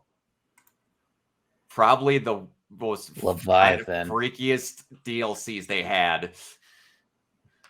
Yeah. Okay, that Leviathan is great. was going 10,000 leagues under the sea. That was awesome. And all the horror shit bit. leading up to it. Yeah, oh yeah. That shootout, but I mean, like, even then, just being stuck there and just being like, well, like Cortez, like, get us out of here. I can't. Like, we literally are stuck here. Yeah. What if we bring the Normandy? They're just going to get stuck here too. Yeah. Shit. Yes, exactly. And just everything underwater. Seeing the bubbles lightly rise as you see that giant fucking thing coming up. Oh god. The original thing the Reapers are based off of. Mm-hmm. Uh-huh. It was worth it to get them as war assets. Oh yeah. I just wish there could have been some way that you saw one in the final Yeah, fight. I wish that they had an active role in the Oh. ending. But they just didn't have time to add that in, I guess. Oh, that yeah. It was horrible. Like, development on this was pretty terrible in terms of the crunch time and everything. So, Well, when EA didn't want the games being made past the first one.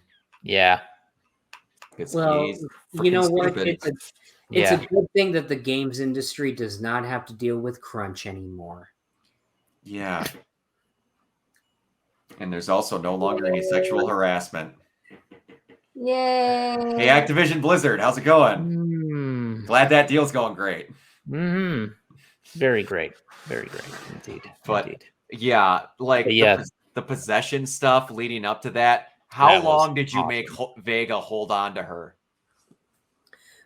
I had him hold on to her for as long as I could. Okay. Same. Yeah.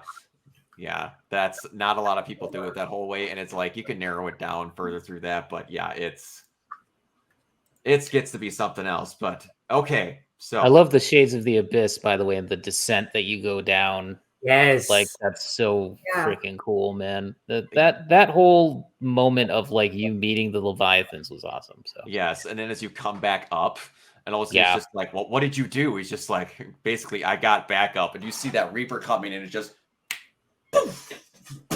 just drops into the ocean. They're what?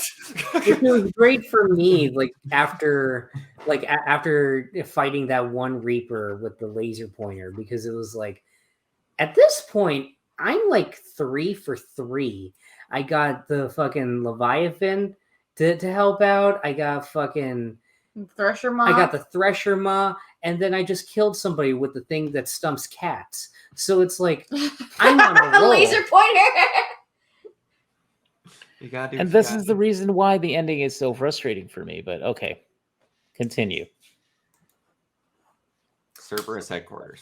Cerberus headquarters, aka the one where Edie is laid bare, and we also get to finally kill Casey Hudson's OC. And you found out that Edie sent porn. I think it's Mac Walters. Sorry, Brock. What did you say? And you found out that Edie sent a gigabit of porn. Yeah. She's awesome. Spam bomb. It was mostly just jokers. It was. I'm sure of it.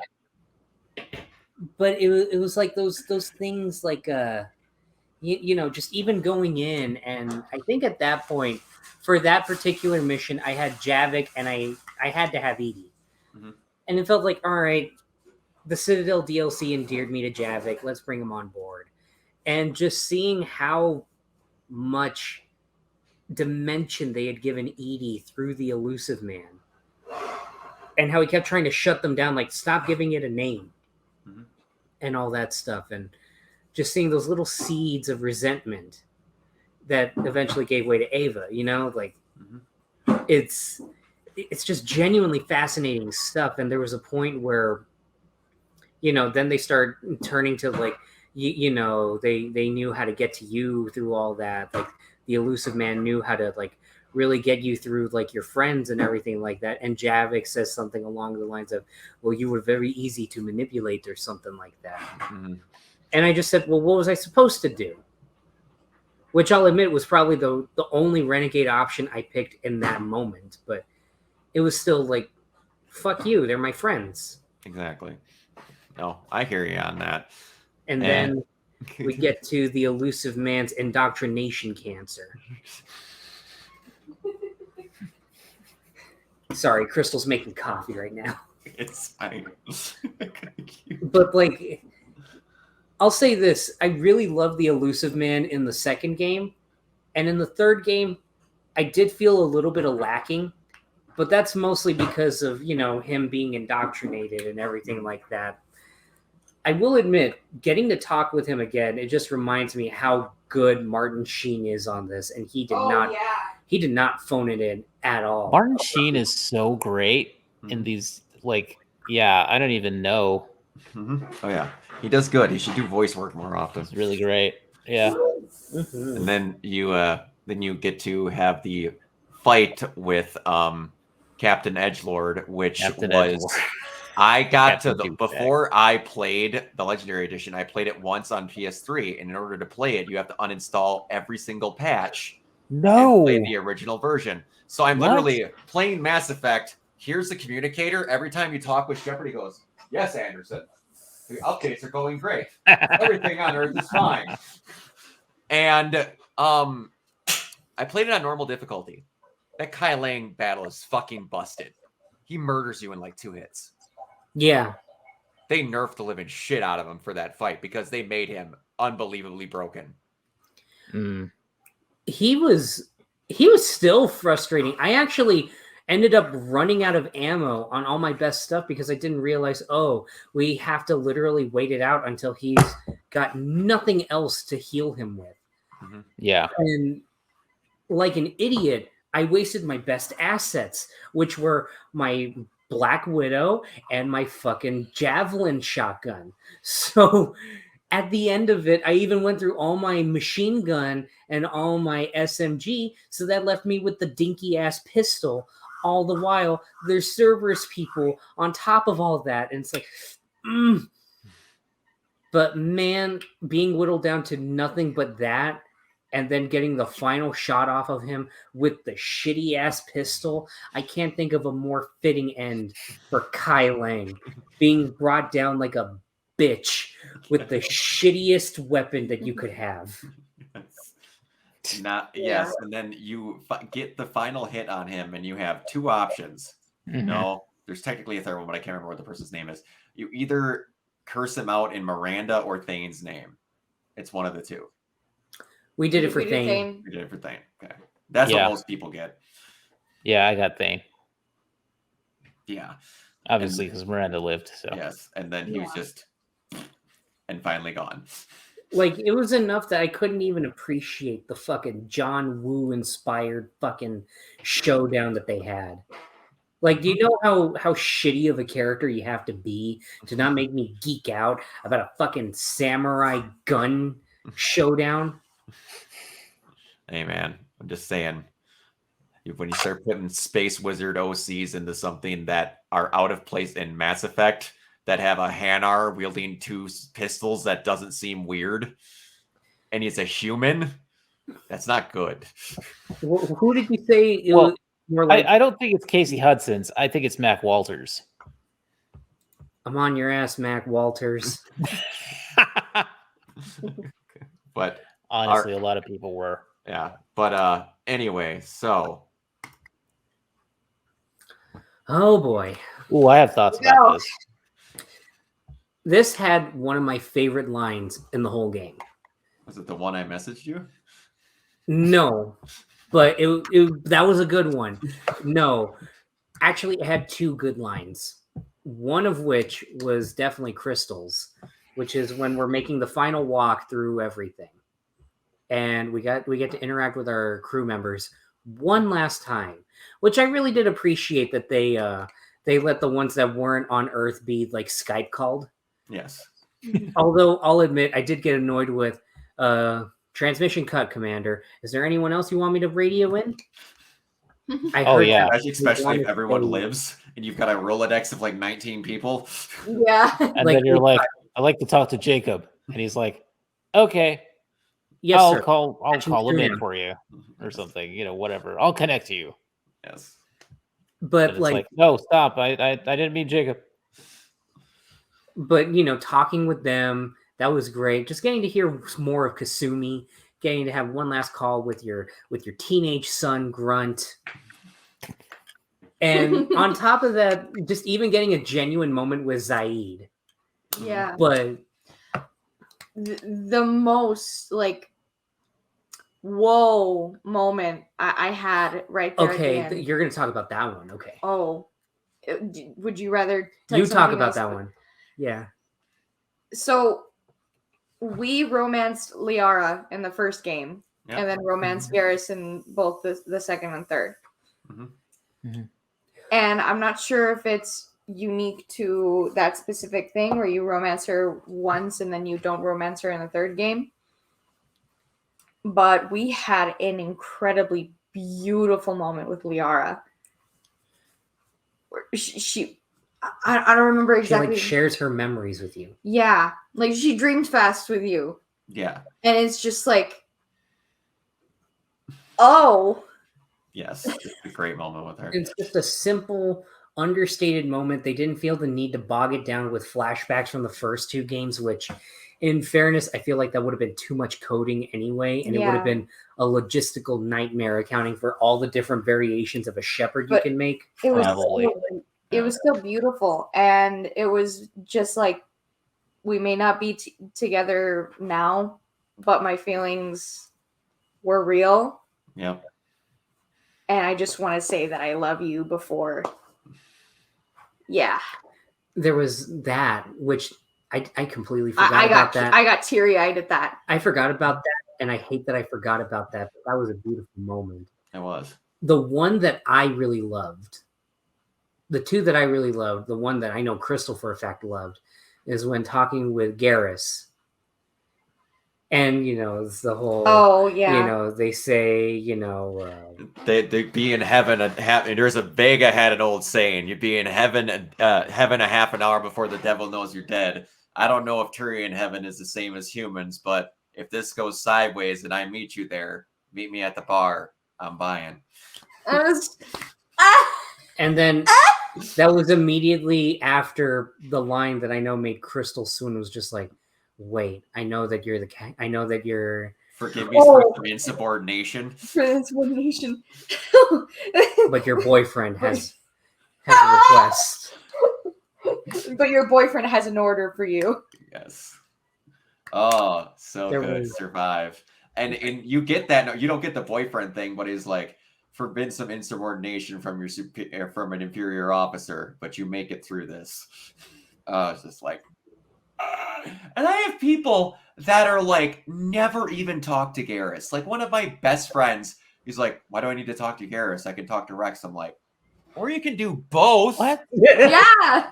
It's not an either or. And miss on one of the best video game friendships of all time?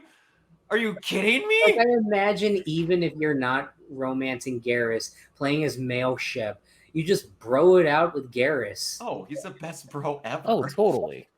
Absolutely.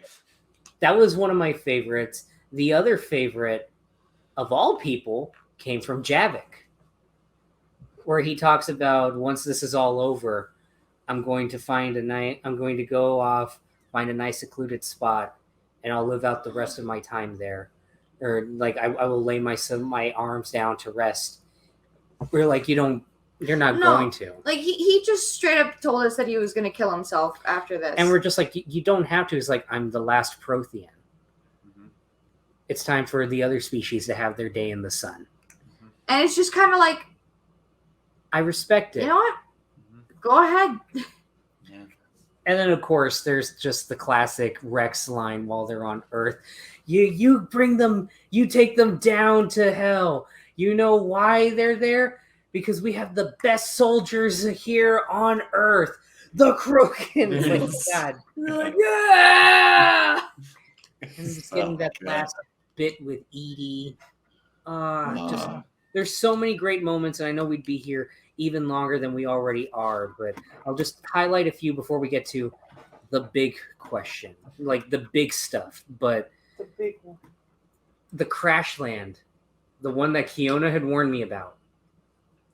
That was just being crashed and trying to get up to get the little thing to take down like the relay or something like that. Mm-hmm. And then after taking it down and then just trying to radio everyone in, like, does anyone respond? And there's just dead silence, followed by hearing, and then just hearing Vega go, "We got company." Yep. I died so many times at that bit. And it was always because of the fucking Banshee. Mm-hmm. And I finally found a really good strategy. I would just fuck right off, away from everything. Garrus and Vega deal with it. And then I get sniped. There is a way to turn Garrus into an unhuman killing machine. There's a certain submachine gun that's got that barrier shield. And if you give him, there's two skills of his that you enhance them that literally make him broken, that on the hardest difficulty he takes down I forgot what the flyers' names are again. Oh, the harvesters. The harvesters. It takes him like 3 seconds on the hardest difficulty in one clip to kill a harvester. Garrus becomes fucking busted. I forgot to mention that. And I did not do that. And look up the YouTube video. Garrus becomes a god. Yes. I did not get that, and instead I just gave him the best loadout I could. And in the latter half of the game, he kept fucking dying. And I didn't upgrade Rex's stuff, so as a result, during the latter parts of the Citadel DLC, he kept dying, which I admired his enthusiasm, but it was like, Rex, stop jumping head first into everything. Yes. There was that stuff. It became a little annoying constantly seeing Rex's big Krogan body go There was that ragdoll. There was that stuff, and then there was the final stretch that Kiona had also warned me about, like, just get to the button. Just get to the button. It's not worth it. Button. But everything before that, it was throwing everything at the player, and I was just running around like crazy. I almost died, I want to say 20 times. And again, it was because of the Banshees. Mm-hmm. But again, also, like I said, playing the whole game, I had been doing headshots with my Black Widow like crazy. And for some reason on Earth, it was like every time I thought I aimed for the head, I would just hear a and it would just hit like the big, like, mutated Krogan Reaper things. Yes. In like the metal part. It's like, come on, I'm aiming for the head. Yes. That was a gauntlet, and that was genuinely stressful. But I'll admit, as much as I thought the combat got repetitive at times, it really does, at the expense of sounding like a stupid meme, it really does make you feel like you're fighting this impossible war. Yeah. Yeah, because if you think about it, if like the Reaper ground forces were that menacing towards you and you're a shepherd, then everybody else just died. Yeah, exactly. Except for the multiplayer squads out there. But it's so you got into the end of the finale before you got to the thing they added where you send your squad mates away, where this Normandy comes down to pick up your injured squad mate. Now, I know that you got Garrus's where you have to say goodbye to him and take him onto the Normandy. I've never gotten Garrus's, so I don't know what he says. Of course, being Garrus, he still wants to fight. Yeah, he doesn't want to leave Shepard. Yeah. Yes. And you kind of have to force him. You have to force him. You're like, that's an order. Mm-hmm. And Garrus drops all pretense of like the tough guy act. And he just earnestly says, I love you. Good. All right. Do you mind if I spoil you slightly? Go ahead. I have to share this because this might be my favorite line read that Ash Rorka does. No. Fuck Garrus. No, don't fall here too.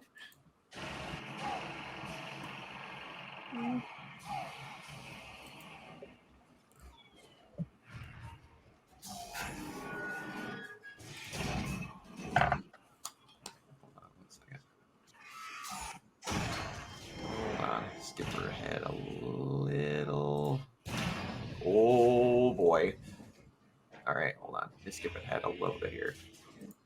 Right there. Right there. Perfect.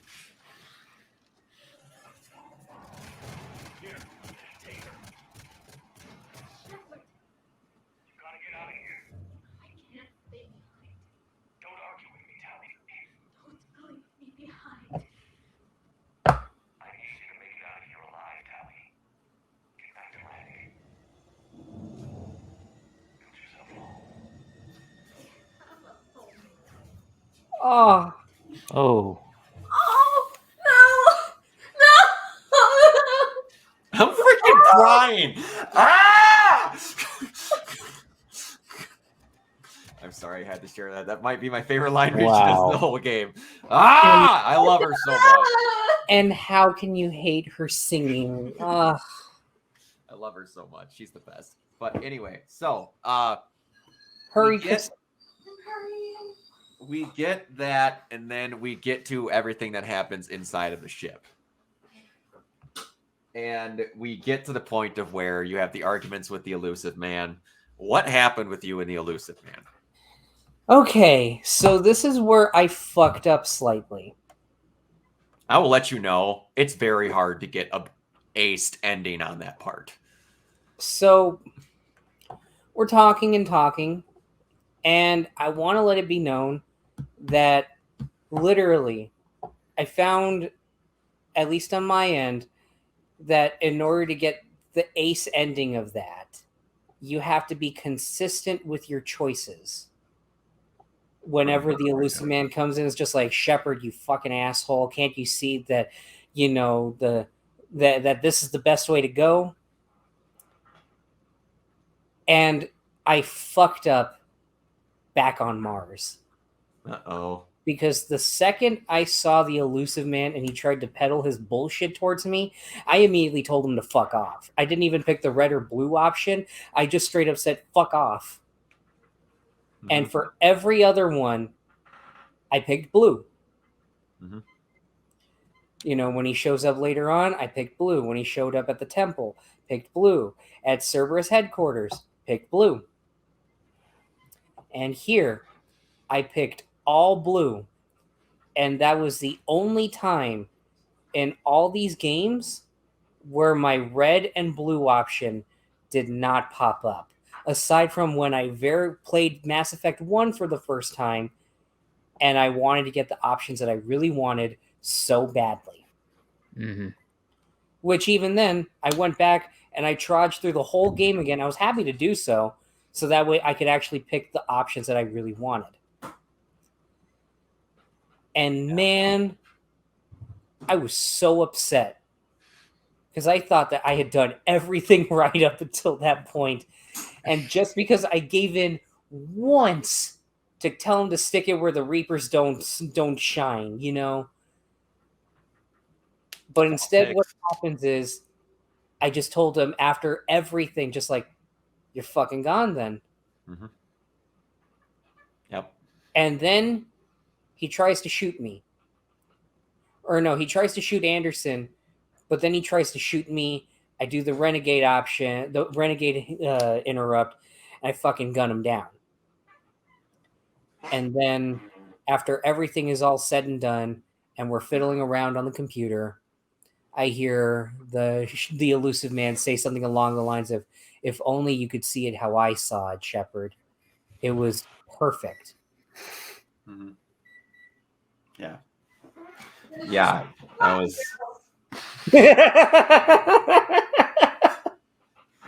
perfect. All right. So we're gonna get to the talking point here. What did you choose with the Star Child? Star Child comes in. And when the Star Child comes in, he gives us all these options, which I like the little detail that the Star Child has like multiple voices emanating from him. Mm-hmm. Yeah. And correct me if I'm wrong. I don't know if you picked up on it, but I heard faint hints of the male Shepard voice actor and the female Shepard voice actress. Mark Meir and Jennifer Hale are both in the separate channels in the headset, the headphones. Ooh. Wow. that's really cool. We played on surround sound, so on one end I heard Mark Meer, and on the other end over here I heard Jennifer Hale. So it was like, Oh yeah. okay, that has to be them. Otherwise, I'm just losing it, and it's just two other people. Nope, So it yep, comes that's down what to I the thought. big choice. You're asking me, what did I choose? And I want to give you my rationale. At this point, we had spent so long trying to fix everything, trying to really bring everybody together. And the options that were presented were, if I remember correctly, we just join with the Crucible. Okay. And I believe the idea is that we basically take control of all the Reapers. We become the Reaper hive mind, and we can tell them to stop. You become them. I become Like you literally in that ending, you get one of the coolest voiceovers by Jen Hale if you're female, Mark Meer if you're not, talking about how you took over the entire Reaper force and you're using them to rebuild everything the Reapers fucked up, and you're now a protector of the beings that they were trying to destroy. Then the other option was to destroy it, shoot Yep. out those barriers or whatever, which, as they tell us, would have destroyed all synthetic life. Yes. And I'll admit, the idea of just killing the Reapers seemed enticing, but then I really started to think about it. Edie. And I started to think Edie. Yeah. I started to think about all Legion. the Geth. Yeah. Legion did not die in vain for me to just kill everyone. Exactly. And then there was keep the going. third option. And pretty much all the Asari. And pretty much all the Asari, even to an extent, some people have like biotics and everything like that. Some people are synthetic. Mm-hmm. It still felt too extreme. And then there was the make everybody synthetic. Jump Which is into what Elusive Man basically wanted. Jump into the beam. Mm-hmm. And then let everybody merge as synthezoids. No, I thought what the Elusive Man wanted was to just control the Reapers. He wanted control. Oh yeah, control. The other one was synthesized. Saren wanted synthesize. synthesized. Sorry. Yeah. Sorry. Yeah. And it was still a little vague. Mm-hmm. But then I thought about it. We just did it with Legion. And all of them have AI now. But the thing is, I was also worried that by doing that, because, Shepard asks, if you do that, like what happens? Just like we tried to do it some cycles ago, and the results weren't perfect, but we think now everyone has evolved where it won't be so severe. And that just got me thinking, if I jump through this beam of light, is everyone going to become Cronenberged? And then to a degree, it's just like, now choose. And we're left with these three options. And we thought about it long and hard. There's a fourth option that you can get if you tell the kid to shut up. Oh yeah. Literally, yeah. Like I think we were told, if we tell the kid to fuck off, or if we shoot the kid, then we just die. Yeah. You die and you get an extra scene of someone digging up Liara's little nest egg, talking about how we didn't make it. Mm-hmm.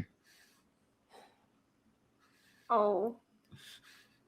So we sat there for a while, and we really weighed everything out. And in the end, I chose to walk through the beam. Mm-hmm. For me, chose to synthesize. It felt, as much as I didn't even realize it until I saw those videos that Kiona had sent me, I felt like, in a sense, that was the only option that ensured that everybody got out peacefully, because that had been the role that I had been trying to do all this time as Shepard. Like I said earlier in this cast, the second we start looking at war like math, that makes us no better than the Reapers. There has to be another way. that's always been how I've been playing as Shepard. If I can help it, I will save as many people as possible. Nobody has to die. And the ultimate goal is to unite.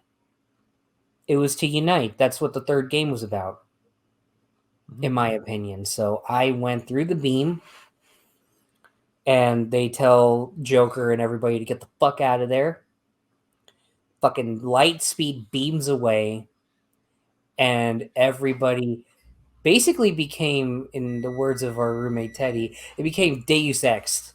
Deus Ex. To a degree. Pretty much. And we got a beautiful monologue from Edie. And we got to see just how, everybody adapted to being synthetic, or being like mixed with synthetic parts inside them. And how the Reapers, upon, being assimilated with bits of, human emotion and everything, they stopped the fighting and they started rebuilding.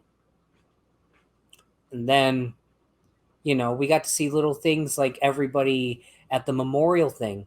And then they put up Anderson. They put up Admiral Anderson, and Garrus puts up Shepard's plaque. Mm-hmm. And then we get a little cutscene after everything on that little planet with, I think it was Buzz Aldrin. It was Buzz Aldrin, yeah. Tell me more about the Shepard. It's getting late, but okay.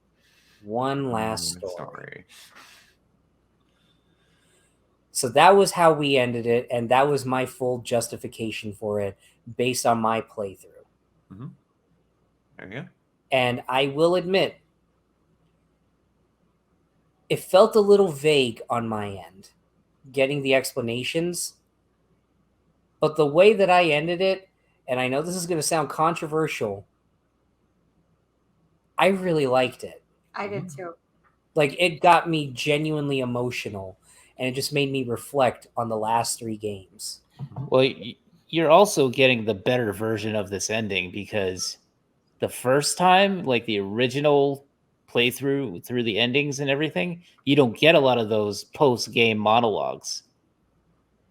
Like, a lot of it was just, it was shorter, if anything. And the extended cut actually added a lot, like those scenes where you actually have your crewmates get taken back to the Normandy and everything like that wasn't in the original game. So it just ended on the planet? I mean, it ends on the planet, and then the cut scene after the credits with Buzz Aldrin played.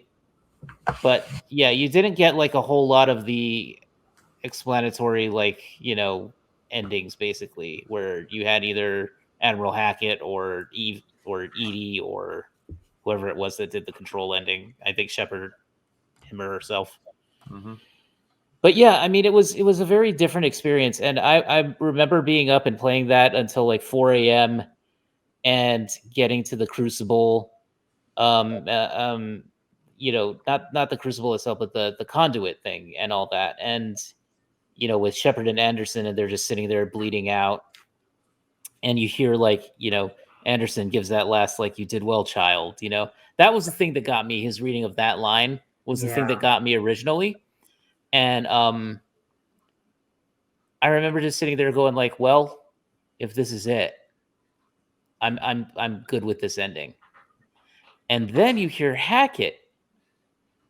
And let me just give Jen Hale some major props here, because she actually, the way that she reads those lines when Hackett says "Commander," and she's like, oh God, she's like, what do you need me to do? That is me at the end of those 3 freaking games. I was exhausted, and I was like mentally done. And then suddenly it's like, this is not the end. And then suddenly you get the space elevator to the Star Child. I was like, I hate this shit. I got so mad the very first time that I played it, because I was like, that you cannot do this to me.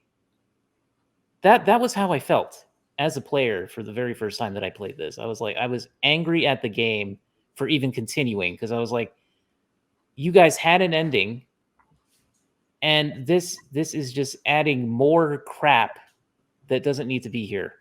So I had the exact opposite reaction. which is interesting. And I just remember thinking to myself, like, this thing is BS. It's completely flawed on every level because it makes no sense. The Star Child's telling you that you cannot have synthetics and organics living together. I disproved that through my playthrough with the Geth of the Quarians. I disproved it already. So why are you guys telling me that it won't happen? It's already happened. Like, I don't know. I understand why people were upset about this ending because it just, to me, it made no sense and it negated all of the things that you were doing throughout the course of the game. So at the end of it, anyway, I picked Destroy, and I always pick Destroy. And the reason why I picked Destroy is because, first of all, you can rebuild Edie. They say it even now in the Extended Cut DLC. They say it, that Admiral Hackett comes on and he says that we will rebuild. It'll take time. So at the end of it, though, you get Shepard breathing one final time, and she's in the wreckage of on Earth, basically, which leads us into indoctrination theory. But until we get there, Brock, what ending did you pick the very first time you played it? The very first time I picked Synthesize, and I wasn't upset because, like, I'm gonna be honest, I was one of the people that could not get over how unbelievably pissed people got at this. Because, like, the extra explanations to me were just a longer form of what the kid told you, in my personal opinion.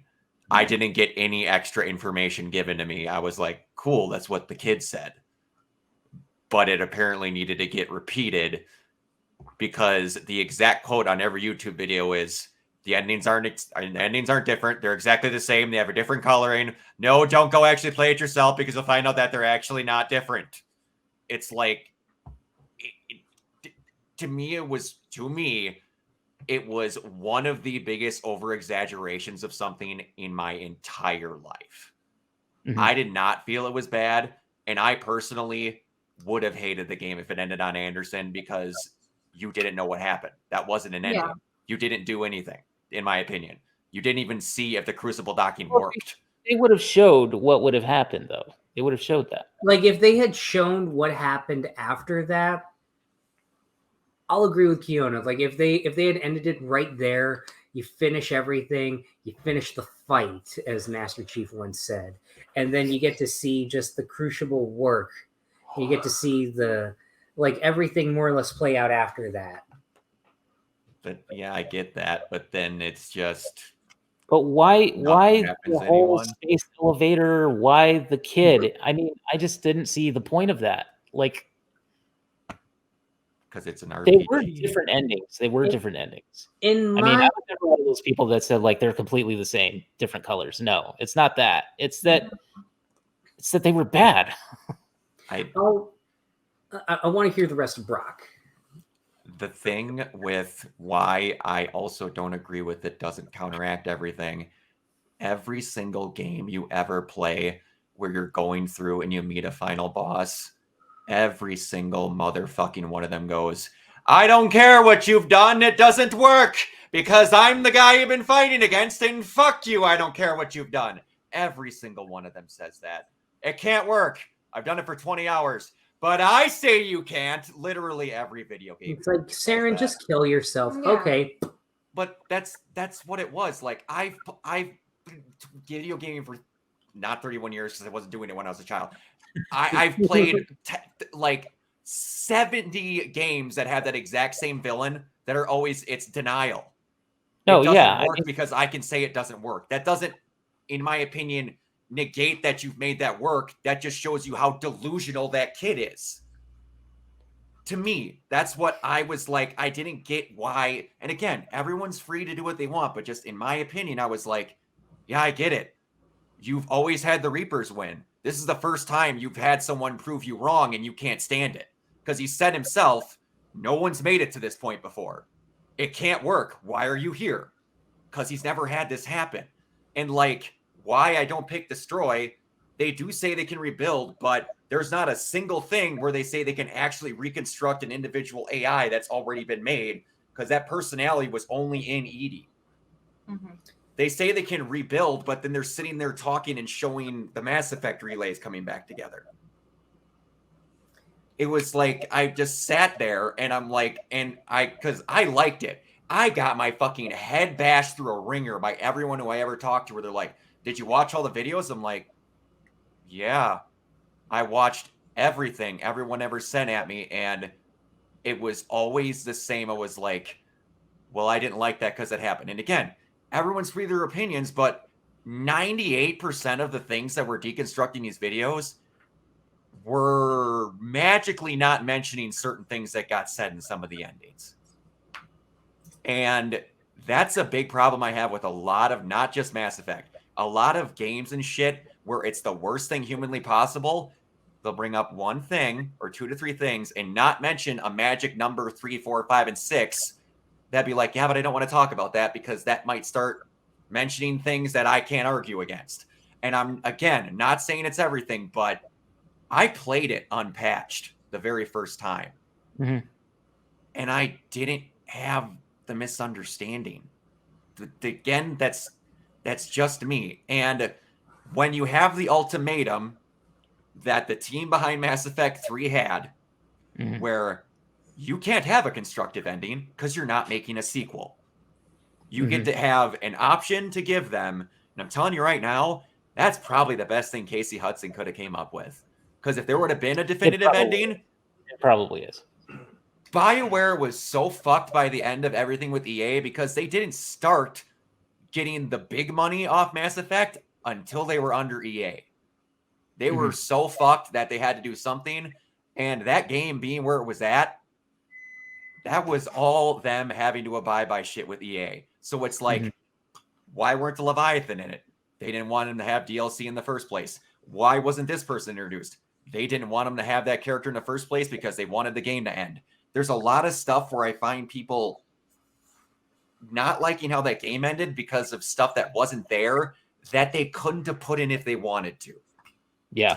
And it's not, and it's like, again, that's my personal opinion. That's but true.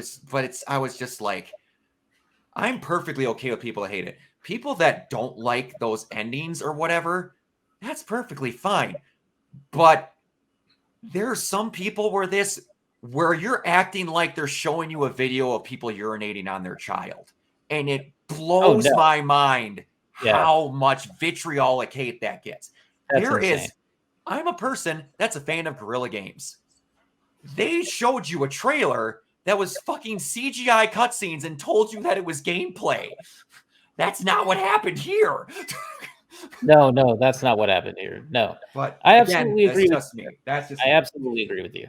There's one. Go ahead. No, I mean, I think that, like, and another thing is, like, the dev team getting threats and getting, like, death threats over these endings.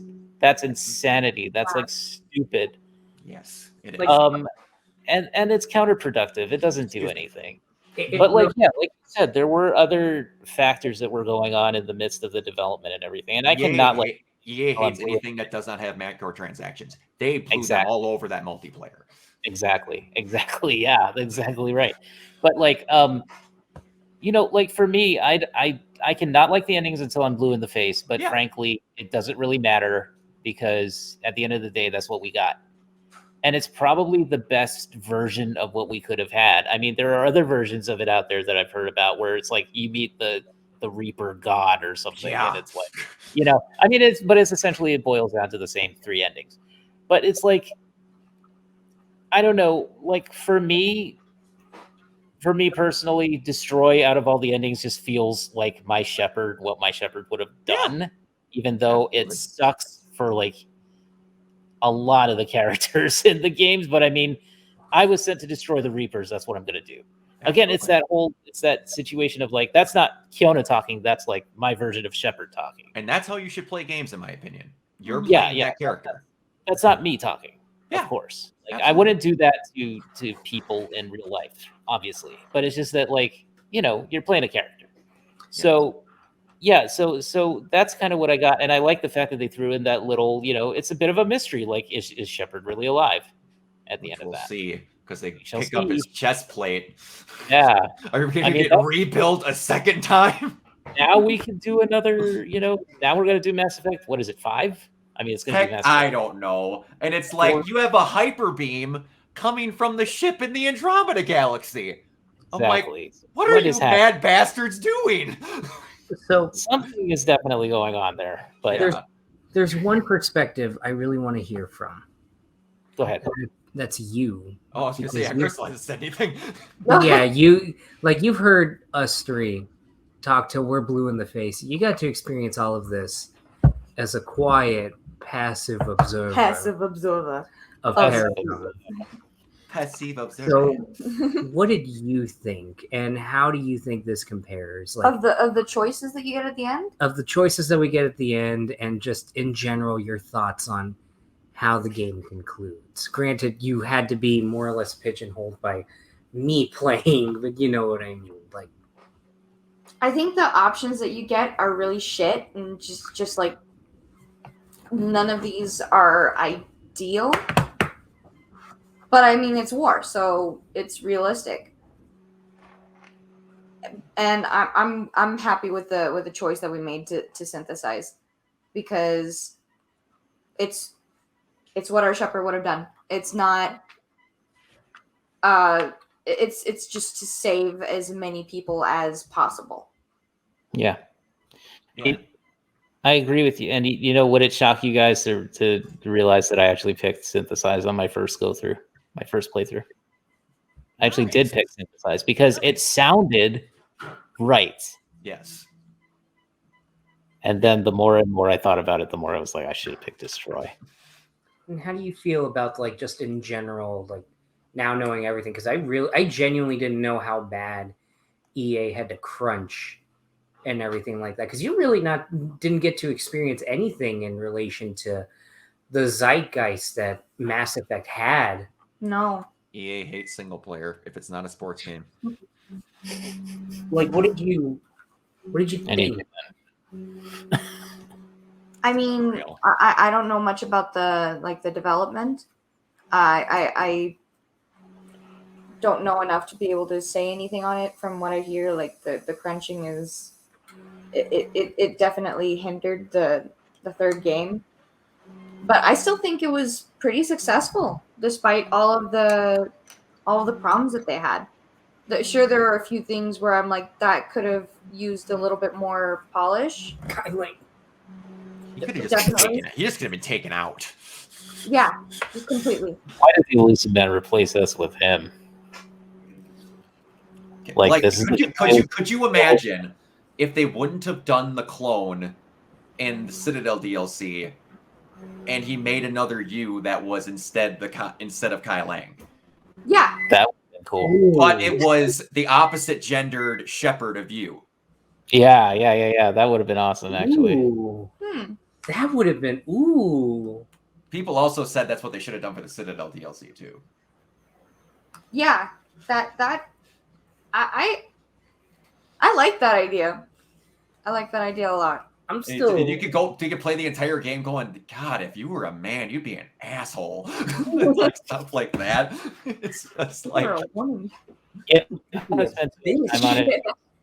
We're like 3 hours in here, but I don't spend too much time on indoctrination theory. But the one thing that I will say about it is, like, I like it as a fan theory, but I'm going to echo what you said, Brock, about it earlier, which is about the Anderson thing, which is that the indoctrination theory is not an ending.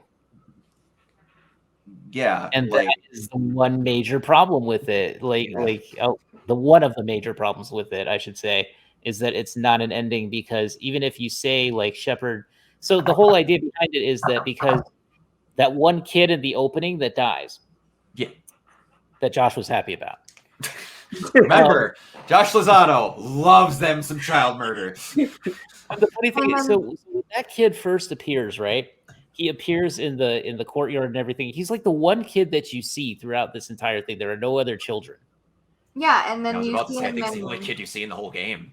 Yeah, he's the one kid that you see. And so and then he appears in like the ventilation shaft, And as soon as Shepard like looks away from him and then looks back, he's gone. Oh, and the dream sequences that we never talked about. And the dream sequences as well, where this kid, like this one kid seems to have gotten into his head. And then every time you run up to the kid in the dream sequence, you hear a slight Reaper growl. Yep. And also on the ship, when you go down into the landing bay, when you talk to Vega and he says, "You hear that hum? Is it just me?" I never got And that you hear dialogue. that, Nice. that vaguely mechanical hum. And so, like, you know, and the fact that Shepard is worn down, Shepard has been around all these various like indoctrinated people and all these objects and stuff that can indoctrinate others. So the idea is that because Shepard's been around all of these objects, all of these people, and has been influenced by Reapers, subconsciously or not, is that Shepard then is actually indoctrinated, but is fighting against it. So your will to continue going on with the fight is actually like even internally, Shepard is fighting against the Reaper control. Huh. And in the run up to the beam, now this isn't. I don't really buy into this myself personally. The Marauder shields thing. Marauder shields. So like, so this was a big meme back in the day. Like when you get to that last thing where you're getting into the Reaper beam to go up the Citadel, and you face one final enemy. Which, by the way, they also mention like the cobblestone that you're running down, like the streets and everything, and there's like vegetation there, which is not actually there until like the ending part of the game. And also your like Carnifex hand, your hand cannon, your pistol has no like you don't have to reload it, and it has unlimited ammo. Now this is all just stuff that I think they just did in the they just did it as sure that you can't screw up. Exactly. Yeah. Exactly. That's really what it was. It's the Call of Duty thing, where you can't just have unlimited ammo and you can't really fail. Yeah. But so you get to Marauder Shields. And they call it Marauder Shields because he's the final Marauder that you face, and it just has Marauder and then Shields. And so the indoctrination theory came up with this bonkers idea that he's actually there telling, for the player's benefit, telling the player, don't go up this beam. You don't want to see the real ending. Don't do it. So the funniest thing about this whole meme was that like people were like, "R.I.P. Marauder Shields, the real hero of Mass Effect 3." Angry Joe went off on one about indoctrination and Marauder Shields. You want to see someone go off on it? Angry Joe goes on a fucking wild one. That is hilarious. Oh my god. But yeah, so anyway, you go up the beam, and Anderson is supposed to come up the beam with you, but he's there before you, or he's there after you, something like that. What I never understood is where the area gets green. It's where like you're both trying to get there, but you never see in process of who got where. You just, where are you? And then like they're never clear of who got in the beam first. It's real muddled. Yeah, they're never quite clear on it, but he somehow gets to like the computer before you do or something. Yeah, because he's like he's somehow room shifting.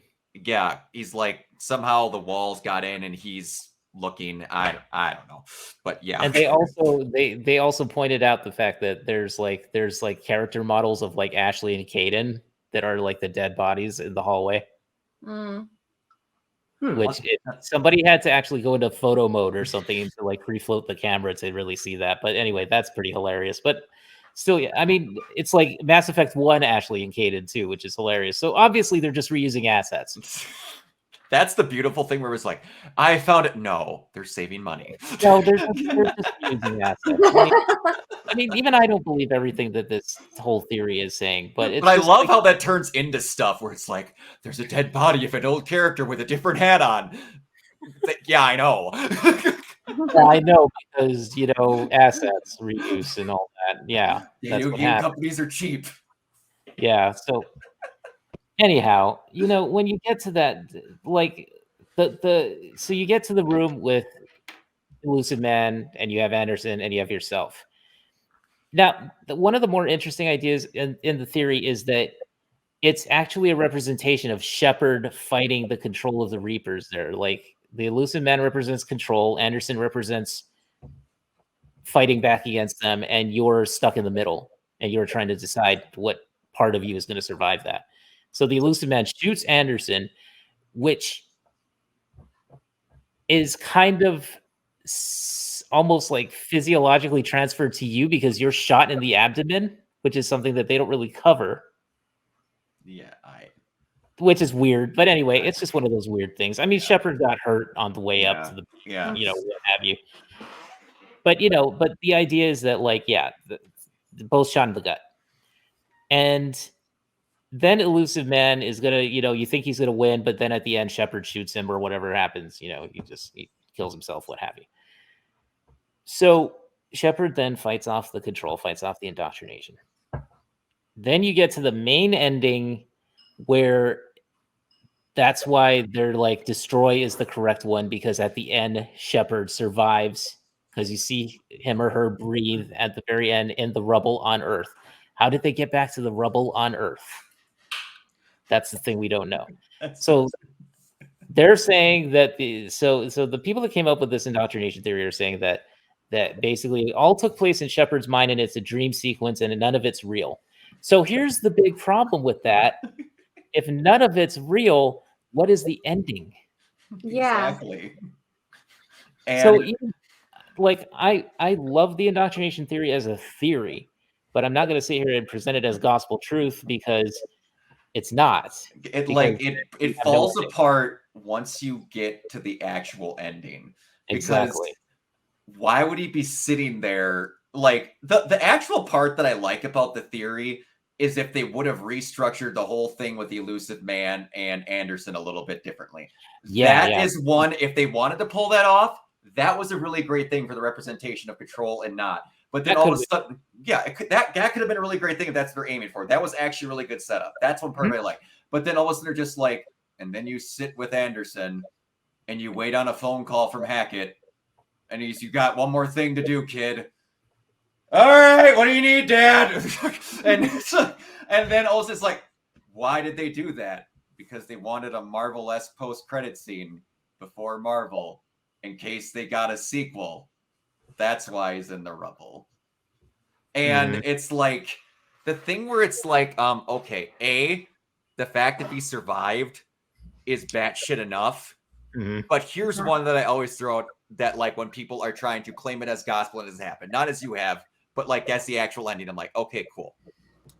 Shepard gained re-entry flames and died in a pit on that random planet. That's the thing. What would happen if the fucking Citadel fell to Earth and that's why he's in the rubble of the Citadel, because the Citadel fell? Because it got destroyed in the explosion. That's why I was always like, yeah, it's in the rubble of the Citadel. His body wouldn't have got ejected, and again, if it did, we got Andromeda anyway, so they didn't care. They weren't going back to it. Now they are. But I mean, that's and the now thing. She finds his fucking chest plate in the random fucking snow planet. There you go. So we got indoctrinated into a different planet now. Yeah, now he's indoctrinated on time and space. It did make me think about one thing, and the stuff with the dream sequences. It's like, it would have been really cool. Like, there's a mod that's in Cyberpunk now, if you play it on PC, where you can possibly succumb to cyberpsychosis. That's neat. That would have been cool if you would have had a ticker that if you did certain missions a certain way, you could have succumbed to indoctrination. Oh God! If they would have had something like that, that would have worked a lot better. It got me thinking, though. Like, instead of Renegade Paragon, you were Paragon indoctrinated. Like, that would have been kind of nuts. About the dream sequences, what? But it did get me thinking about the dream sequences and just how the kid that you see in there is the same kid that you see, like the Star Child, and yeah, it does make a lot of sense. That, I mean, if that is the AI behind, like working behind the Reapers, and you see, and it takes on that form of that child that you saw, it does make bode a lot of questions. But I think it's just that every time that you have one of those dream sequences, it's the Reapers trying to indoctrinate you, but failing. Yeah, because it might just be that they know that Shepard saw this kid. Mm-hmm. So it's like, what are we going to do? We're going to take the form of the kid. Mm-hmm. And at the end, with the Star Child actually looking like the boy, if he were a ghost or whatever. Yeah. Like, that's an interesting. Yeah. And I have to wonder if it's like they did that because like during the Legion mission, he's like, why is this thing in the form of a gun? Because it's something you're familiar with and you understand. Yeah, exactly. It's something that Shepard would recognize. Exactly. Yeah. He's basically talking to God, essentially. So. Yeah, this would have been great where it's like you're speaking with Ashley. Oh, well, you talk to a what? You talk to an AI Jesus? Huh? AI Jesus. I will still say that I hate that Star Child though so much. He's so smug. I wish honestly that you would have talked to I still like the idea that you talked to a hive mind that was behind the Reapers.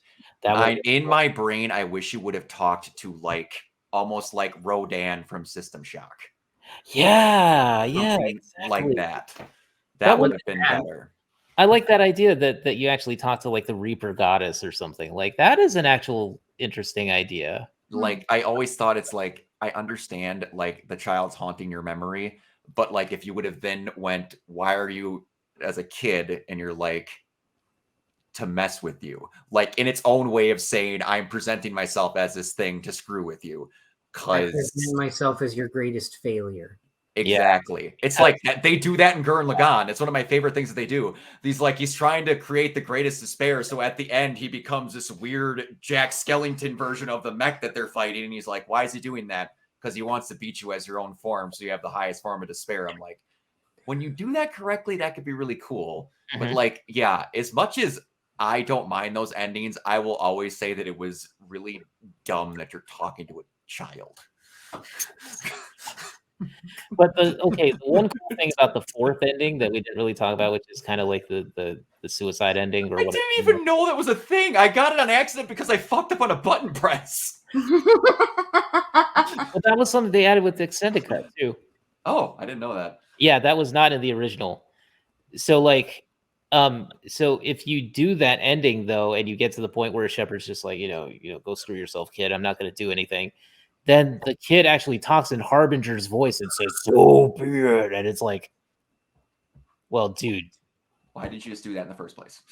Obviously, you're one of them, Yeah, but it is cool because you it's not a greatly detailed forest, but you go into an underground pit, and it's Liara's thing that you did with her talking. So I was like, you even have a decent you screwed up ending. Huh, that's weird. I've never gotten an ending in a video game by accident before. That was well, but, yeah. Even so, just to put just to put an end to this, to my own part of the conversation, I will say that even though I get kind of a little bit upset at the ending, still it opens up old wounds for me a little bit. But I don't blame you. At 4 a.m, I'd be a little pissed too. Yeah, I got so angry about that anyway, and I think I had to work the next day or something. But anyway, it just, regardless of that though, the third game, even with all of its flaws and everything, the set pieces were so good, and the fact that it brought together all these numerous plot lines and everything, you got to cure the genophage and you got to do all these cool things. How many games really do what this franchise has done? There aren't many. Not many. Because you didn't have the writing geniuses there. You didn't have that level of genius. Casey Hudson, and as much as Mac Walters does deserve some crap, were a good team. They did well. Yeah. Casey Hudson is a damn genius. And I wish Drew Karpyshyn had stuck around for the ending. Yeah, that was one of the things where that company was starting to realize that they weren't getting to make things exactly how they wanted. Yeah. Well, but we'll see. They're getting to use Unreal Engine 5 to make Mass Effect, and I'm gonna be honest with you. This is a weird thing. I replayed through Andromeda the other day. Mm-hmm. I kind of don't want the next game to have Renegade and Paragon.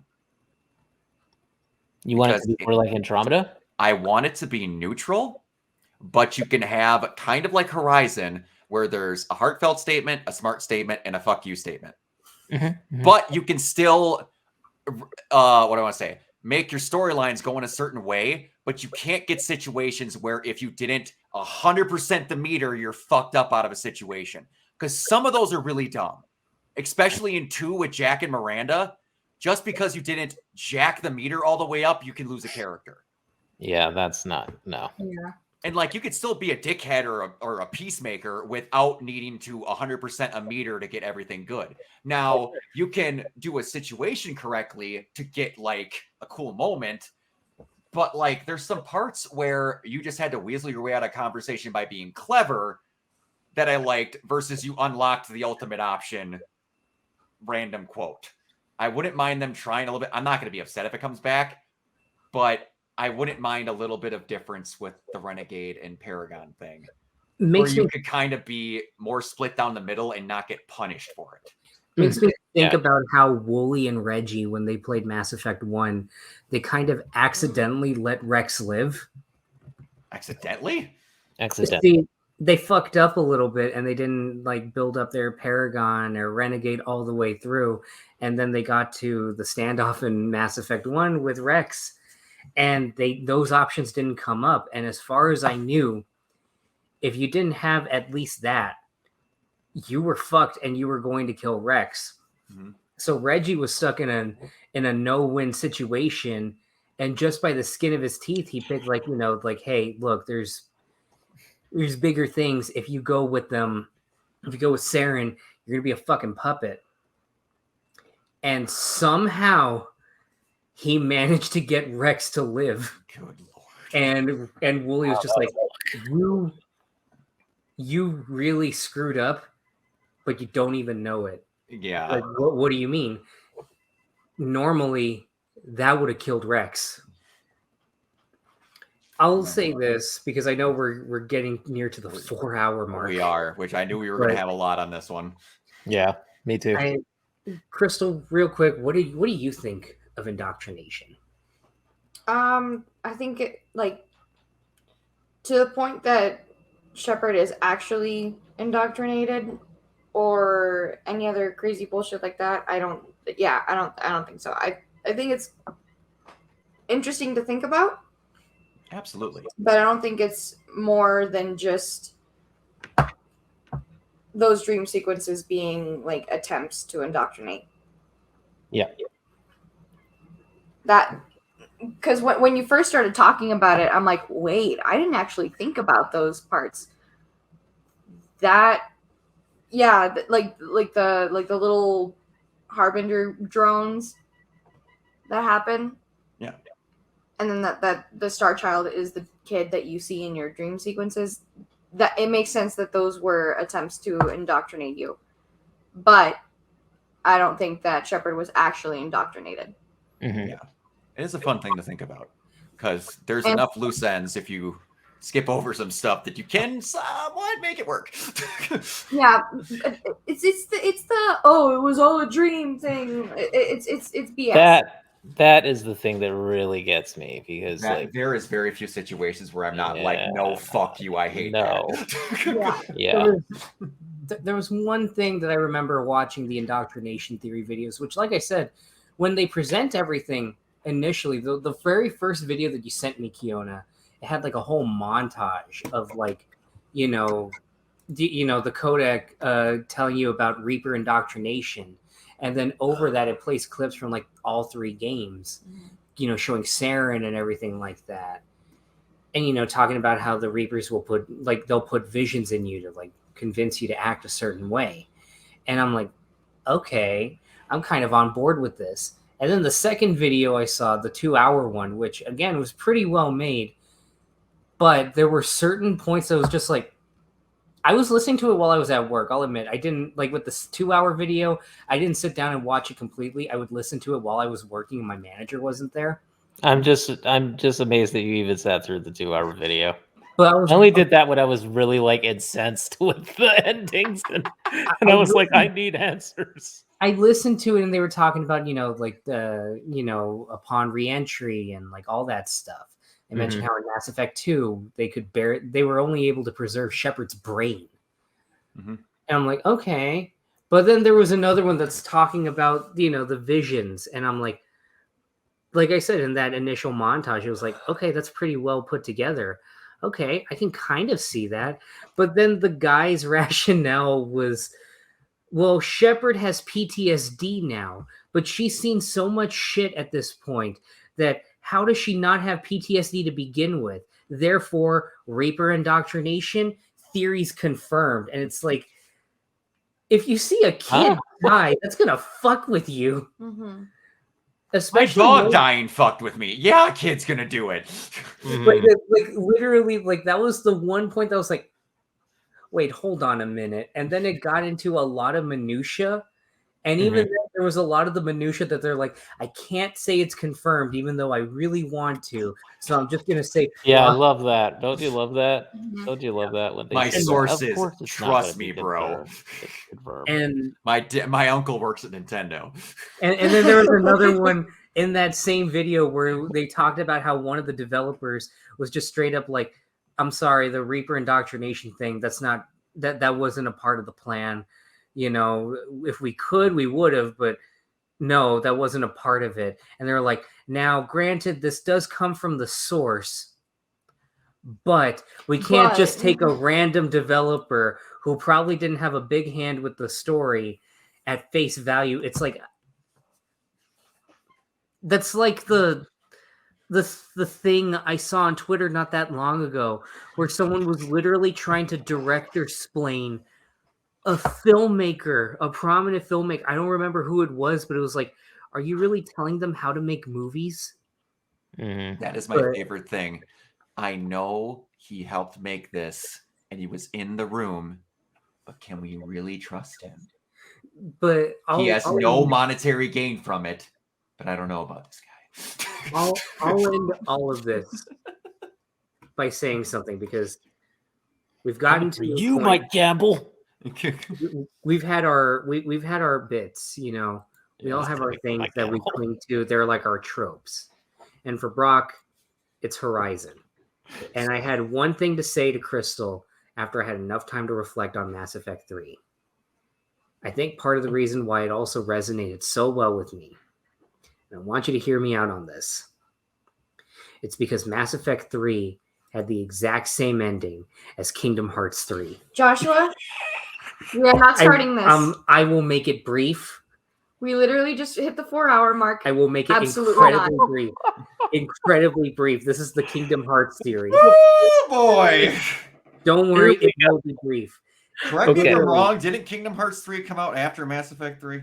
It did. It did. Way after. I'm gonna put it like this, just thematically. Please go. Ahead. Mass Effect 1 was heavily flawed, at times frustratingly difficult, but the characters and the worlds and everything were incredibly compelling, and it left it on a big enough ending that, like, yeah, it's a launch board for more stories. Kingdom Hearts 1, by extension, was the first of its kind, the first of its series. It was incredibly flawed. Incredibly flawed. Frustratingly difficult. Very difficult. frustrating. But the way it ends, and on top of that, the worlds, the charm, and everything like that suck players in. And it's springboard for more stories, many stories. Kingdom Hearts 2 is widely considered to be the best in the series. From what I gather, I think Mass Effect 2 is generally considered to be the best in the series. By most people. Overall, yeah. And because of that, what did Mass Effect 2 have? It had improved combat, and it had a richer lore, more worlds, more characters. And on top of that, it also had to contend with ideas of resurrection. what Josh. happens in Kingdom Hearts 2, you literally have to resurrect Sora. Combat is definitely improved. You got more worlds, more complex stories. And on top of that, both games share one thing in common: a new shadowy organization. In Kingdom Hearts 2, it's literally Organization 13. And in Mass Effect 2, it's Cerberus and the Cerberus. Illusion. Yeah. Now you get to Kingdom Hearts 3 and Mass Effect 3. Yes, both please. of them, both of which have their own set of flaws as well. Both of them heavily prioritize combat in a way that kind of divided people, from what I gather. Yes. And on top of that, both games were done under extreme crunch, now that I realize this. Because they never fully intended to make Kingdom Hearts 3, and it was Even just like, though Kingdom Hearts 3 took like a billion years. they never even confirmed a Kingdom Hearts 3, and it wasn't until they finally confirmed it, it's like, it's finally happening. And now they're like, it's Kingdom Hearts 4 someday. That adds to it. And then fucking Kingdom Hearts 3 and Mass Effect 3, they both attempt to tie up loose ends, really going back to all the plot lines that they had set up. Granted, in Kingdom Hearts, it was like across 18 different fucking games and a live service mobile game. Oh my God. Yeah, EA doesn't do that shit. Only Tetsuya Nomura, the mad fucking genius that he is, would do shit like that. And then on top of that, at the end of everything, after making one last big gauntlet on Mass Effect 3, it's on Earth and everything like that. In Kingdom Hearts 3, you literally fight all the bosses that you fought across all the games in a never-ending gauntlet of, all right, let's get to the end. Let's get to the end. And in both games, you get to make the final decision that leads to everybody nearly getting obliterated, or could be implied that everybody died, and Sora and Shepard have to talk with a literal angel or god or whatever the fuck in order to go back and finish the fight properly, and both end with the main characters, at least how I played it, both end with the main characters literally evaporating while everyone else gets happy ever afters. And yet Sora's in the trailer for Kingdom Hearts 4 and he's in the real world. And yet in the trailer that came out for Mass Effect, the next installment, you see Shepard is on a like nice planet. well, it It's on looks like Hop. Liara Yes. grabbing Shepard's N7 thing and In the smiling. crater of in the head of a crater that's in the shape of a Geth head. And Mhm. both end with now in development or something like that. Yes. That is my What Kingdom is Hearts going theory. on? Josh. Am I Stop. wrong though? Josh, I think We need I think you need sleep. Yes. We definitely need to send that to Adam Sessler to see what he says. Adam Sessler, that would be the one thing that would get me on his radar, and I know it would be for the worst fucking reasoning. Good God. He's like, I love those Kingdom Hearts games, not. All right. And on that note, glad we got through this. I really appreciate it. I never almost ever get to talk about Mass Effect with anyone, so I was really happy that we got to do this. All right. We got Fiona, where can everybody find you? Oh, right, what you see on the screen, at Keona Tang on Twitter, and also R.I.P. Marauder Shields. He died for us. Rest in peace. All right, Josh. You can find me on YouTube at JoshBoy64, where I am still on hiatus. I have decided to delay my Kingdom Hearts video, but that's okay. Wait, are you trying Really? to tell me that a Kingdom Hearts related product is getting delayed? That is exactly what you said last time we met. And it's still perfectly on brand. Got him! But it's okay. I'm going to be touching on something a lot lighter. It's going to be another long delayed video, but I'm going to start recording it fairly soon. And it's touching on a lighter subject. It's a contribution to Nando V Movie's one musical scene that was 2 months ago. So yes, I am incredibly behind. And it's going to be about the feel-good movie of the year, Malcolm X. But you can also. I also have other videos in the works. I'm still writing the Kingdom Hearts video, and on top of that, I've been hard at work on my next short film, which ideally will be finished around Christmas. And on top of that, we'll probably release next year because we want to run a festival circuit. It's going to be called Roulette. Once I have an update video up, the trailer will actually be uploaded. It is pretty nice, if I do say so myself. It just needs to be color corrected. There you go. You can also find me on Twitter at JSH Lozano, where you can see me simp for celebrities, as well as get my general thoughts on regular films and everything like that happen to be inspiring me. You can see the account that has likes from not only Jennifer Hale herself when I tweeted out my thoughts on the Mass Effect trilogy, but also Rosario Dawson when I praised her for her performance in 25th Hour. Nice. You can find me on Facebook and the Renegade Pop Culture Facebook groups. And now you can find me on Instagram at Joshua Lozano 64 because I didn't know how to change my fucking name back then. I post little behind the scenes snippets of Roulette on my story, so keep an eye out for that. And I have nothing on there, but I think you can find me on TikTok at JoshBoy64 YouTube. There you go. Crystal. And me, you can find me on Twitter under simply_ragu816. You can also find me on TikTok under the same handle, and you can also find me on Facebook under my name, Crystal Gillum. One quick aside before we call it, I just want to say that Mass Effect has a very bittersweet spot in my heart. Good. My dad absolutely loved Mass Effect, and he tried several times to get me into it. Aww. And I was able to beat the second game and start the third game before he passed. But it's been an incredible ride. I enjoyed every bit of it, and it's a special part. It has a special part in my heart now. No, you just wait till we'll just wait till 4 comes out. Yeah, I can't wait for that. Yeah, part of me, I haven't played Andromeda in a hot minute. Part of me wants to be like, have all of us do general thoughts, play through that, and see what it is. Because I have no freaking idea what the hodgepodge of what anyone would think what that would be. I mean, if our thoughts on the I'm down for ending, that. Yeah, it's got the best gunplay out of all the series. I'll give it that much. If our thoughts on the ending was any indication, I think we'll literally be all over the place with Andromeda. Yeah. You want to know what? I'm not saying that's a for sure thing, but if we all commit to it, there will be a video. I'll say that. You can find me everywhere at Organoid0. And yeah, mostly on Twitch.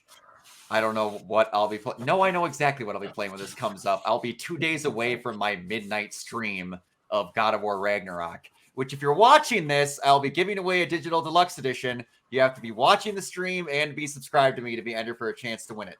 So if you're there, you have a chance. The digital deluxe edition, because I can't give away a physical. Man, I don't think anybody can really, unless they have like huge YouTube channels or something. No, because the physical parts of that are coming to Daddy.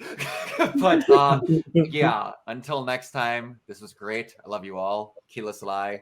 We'll see you next time.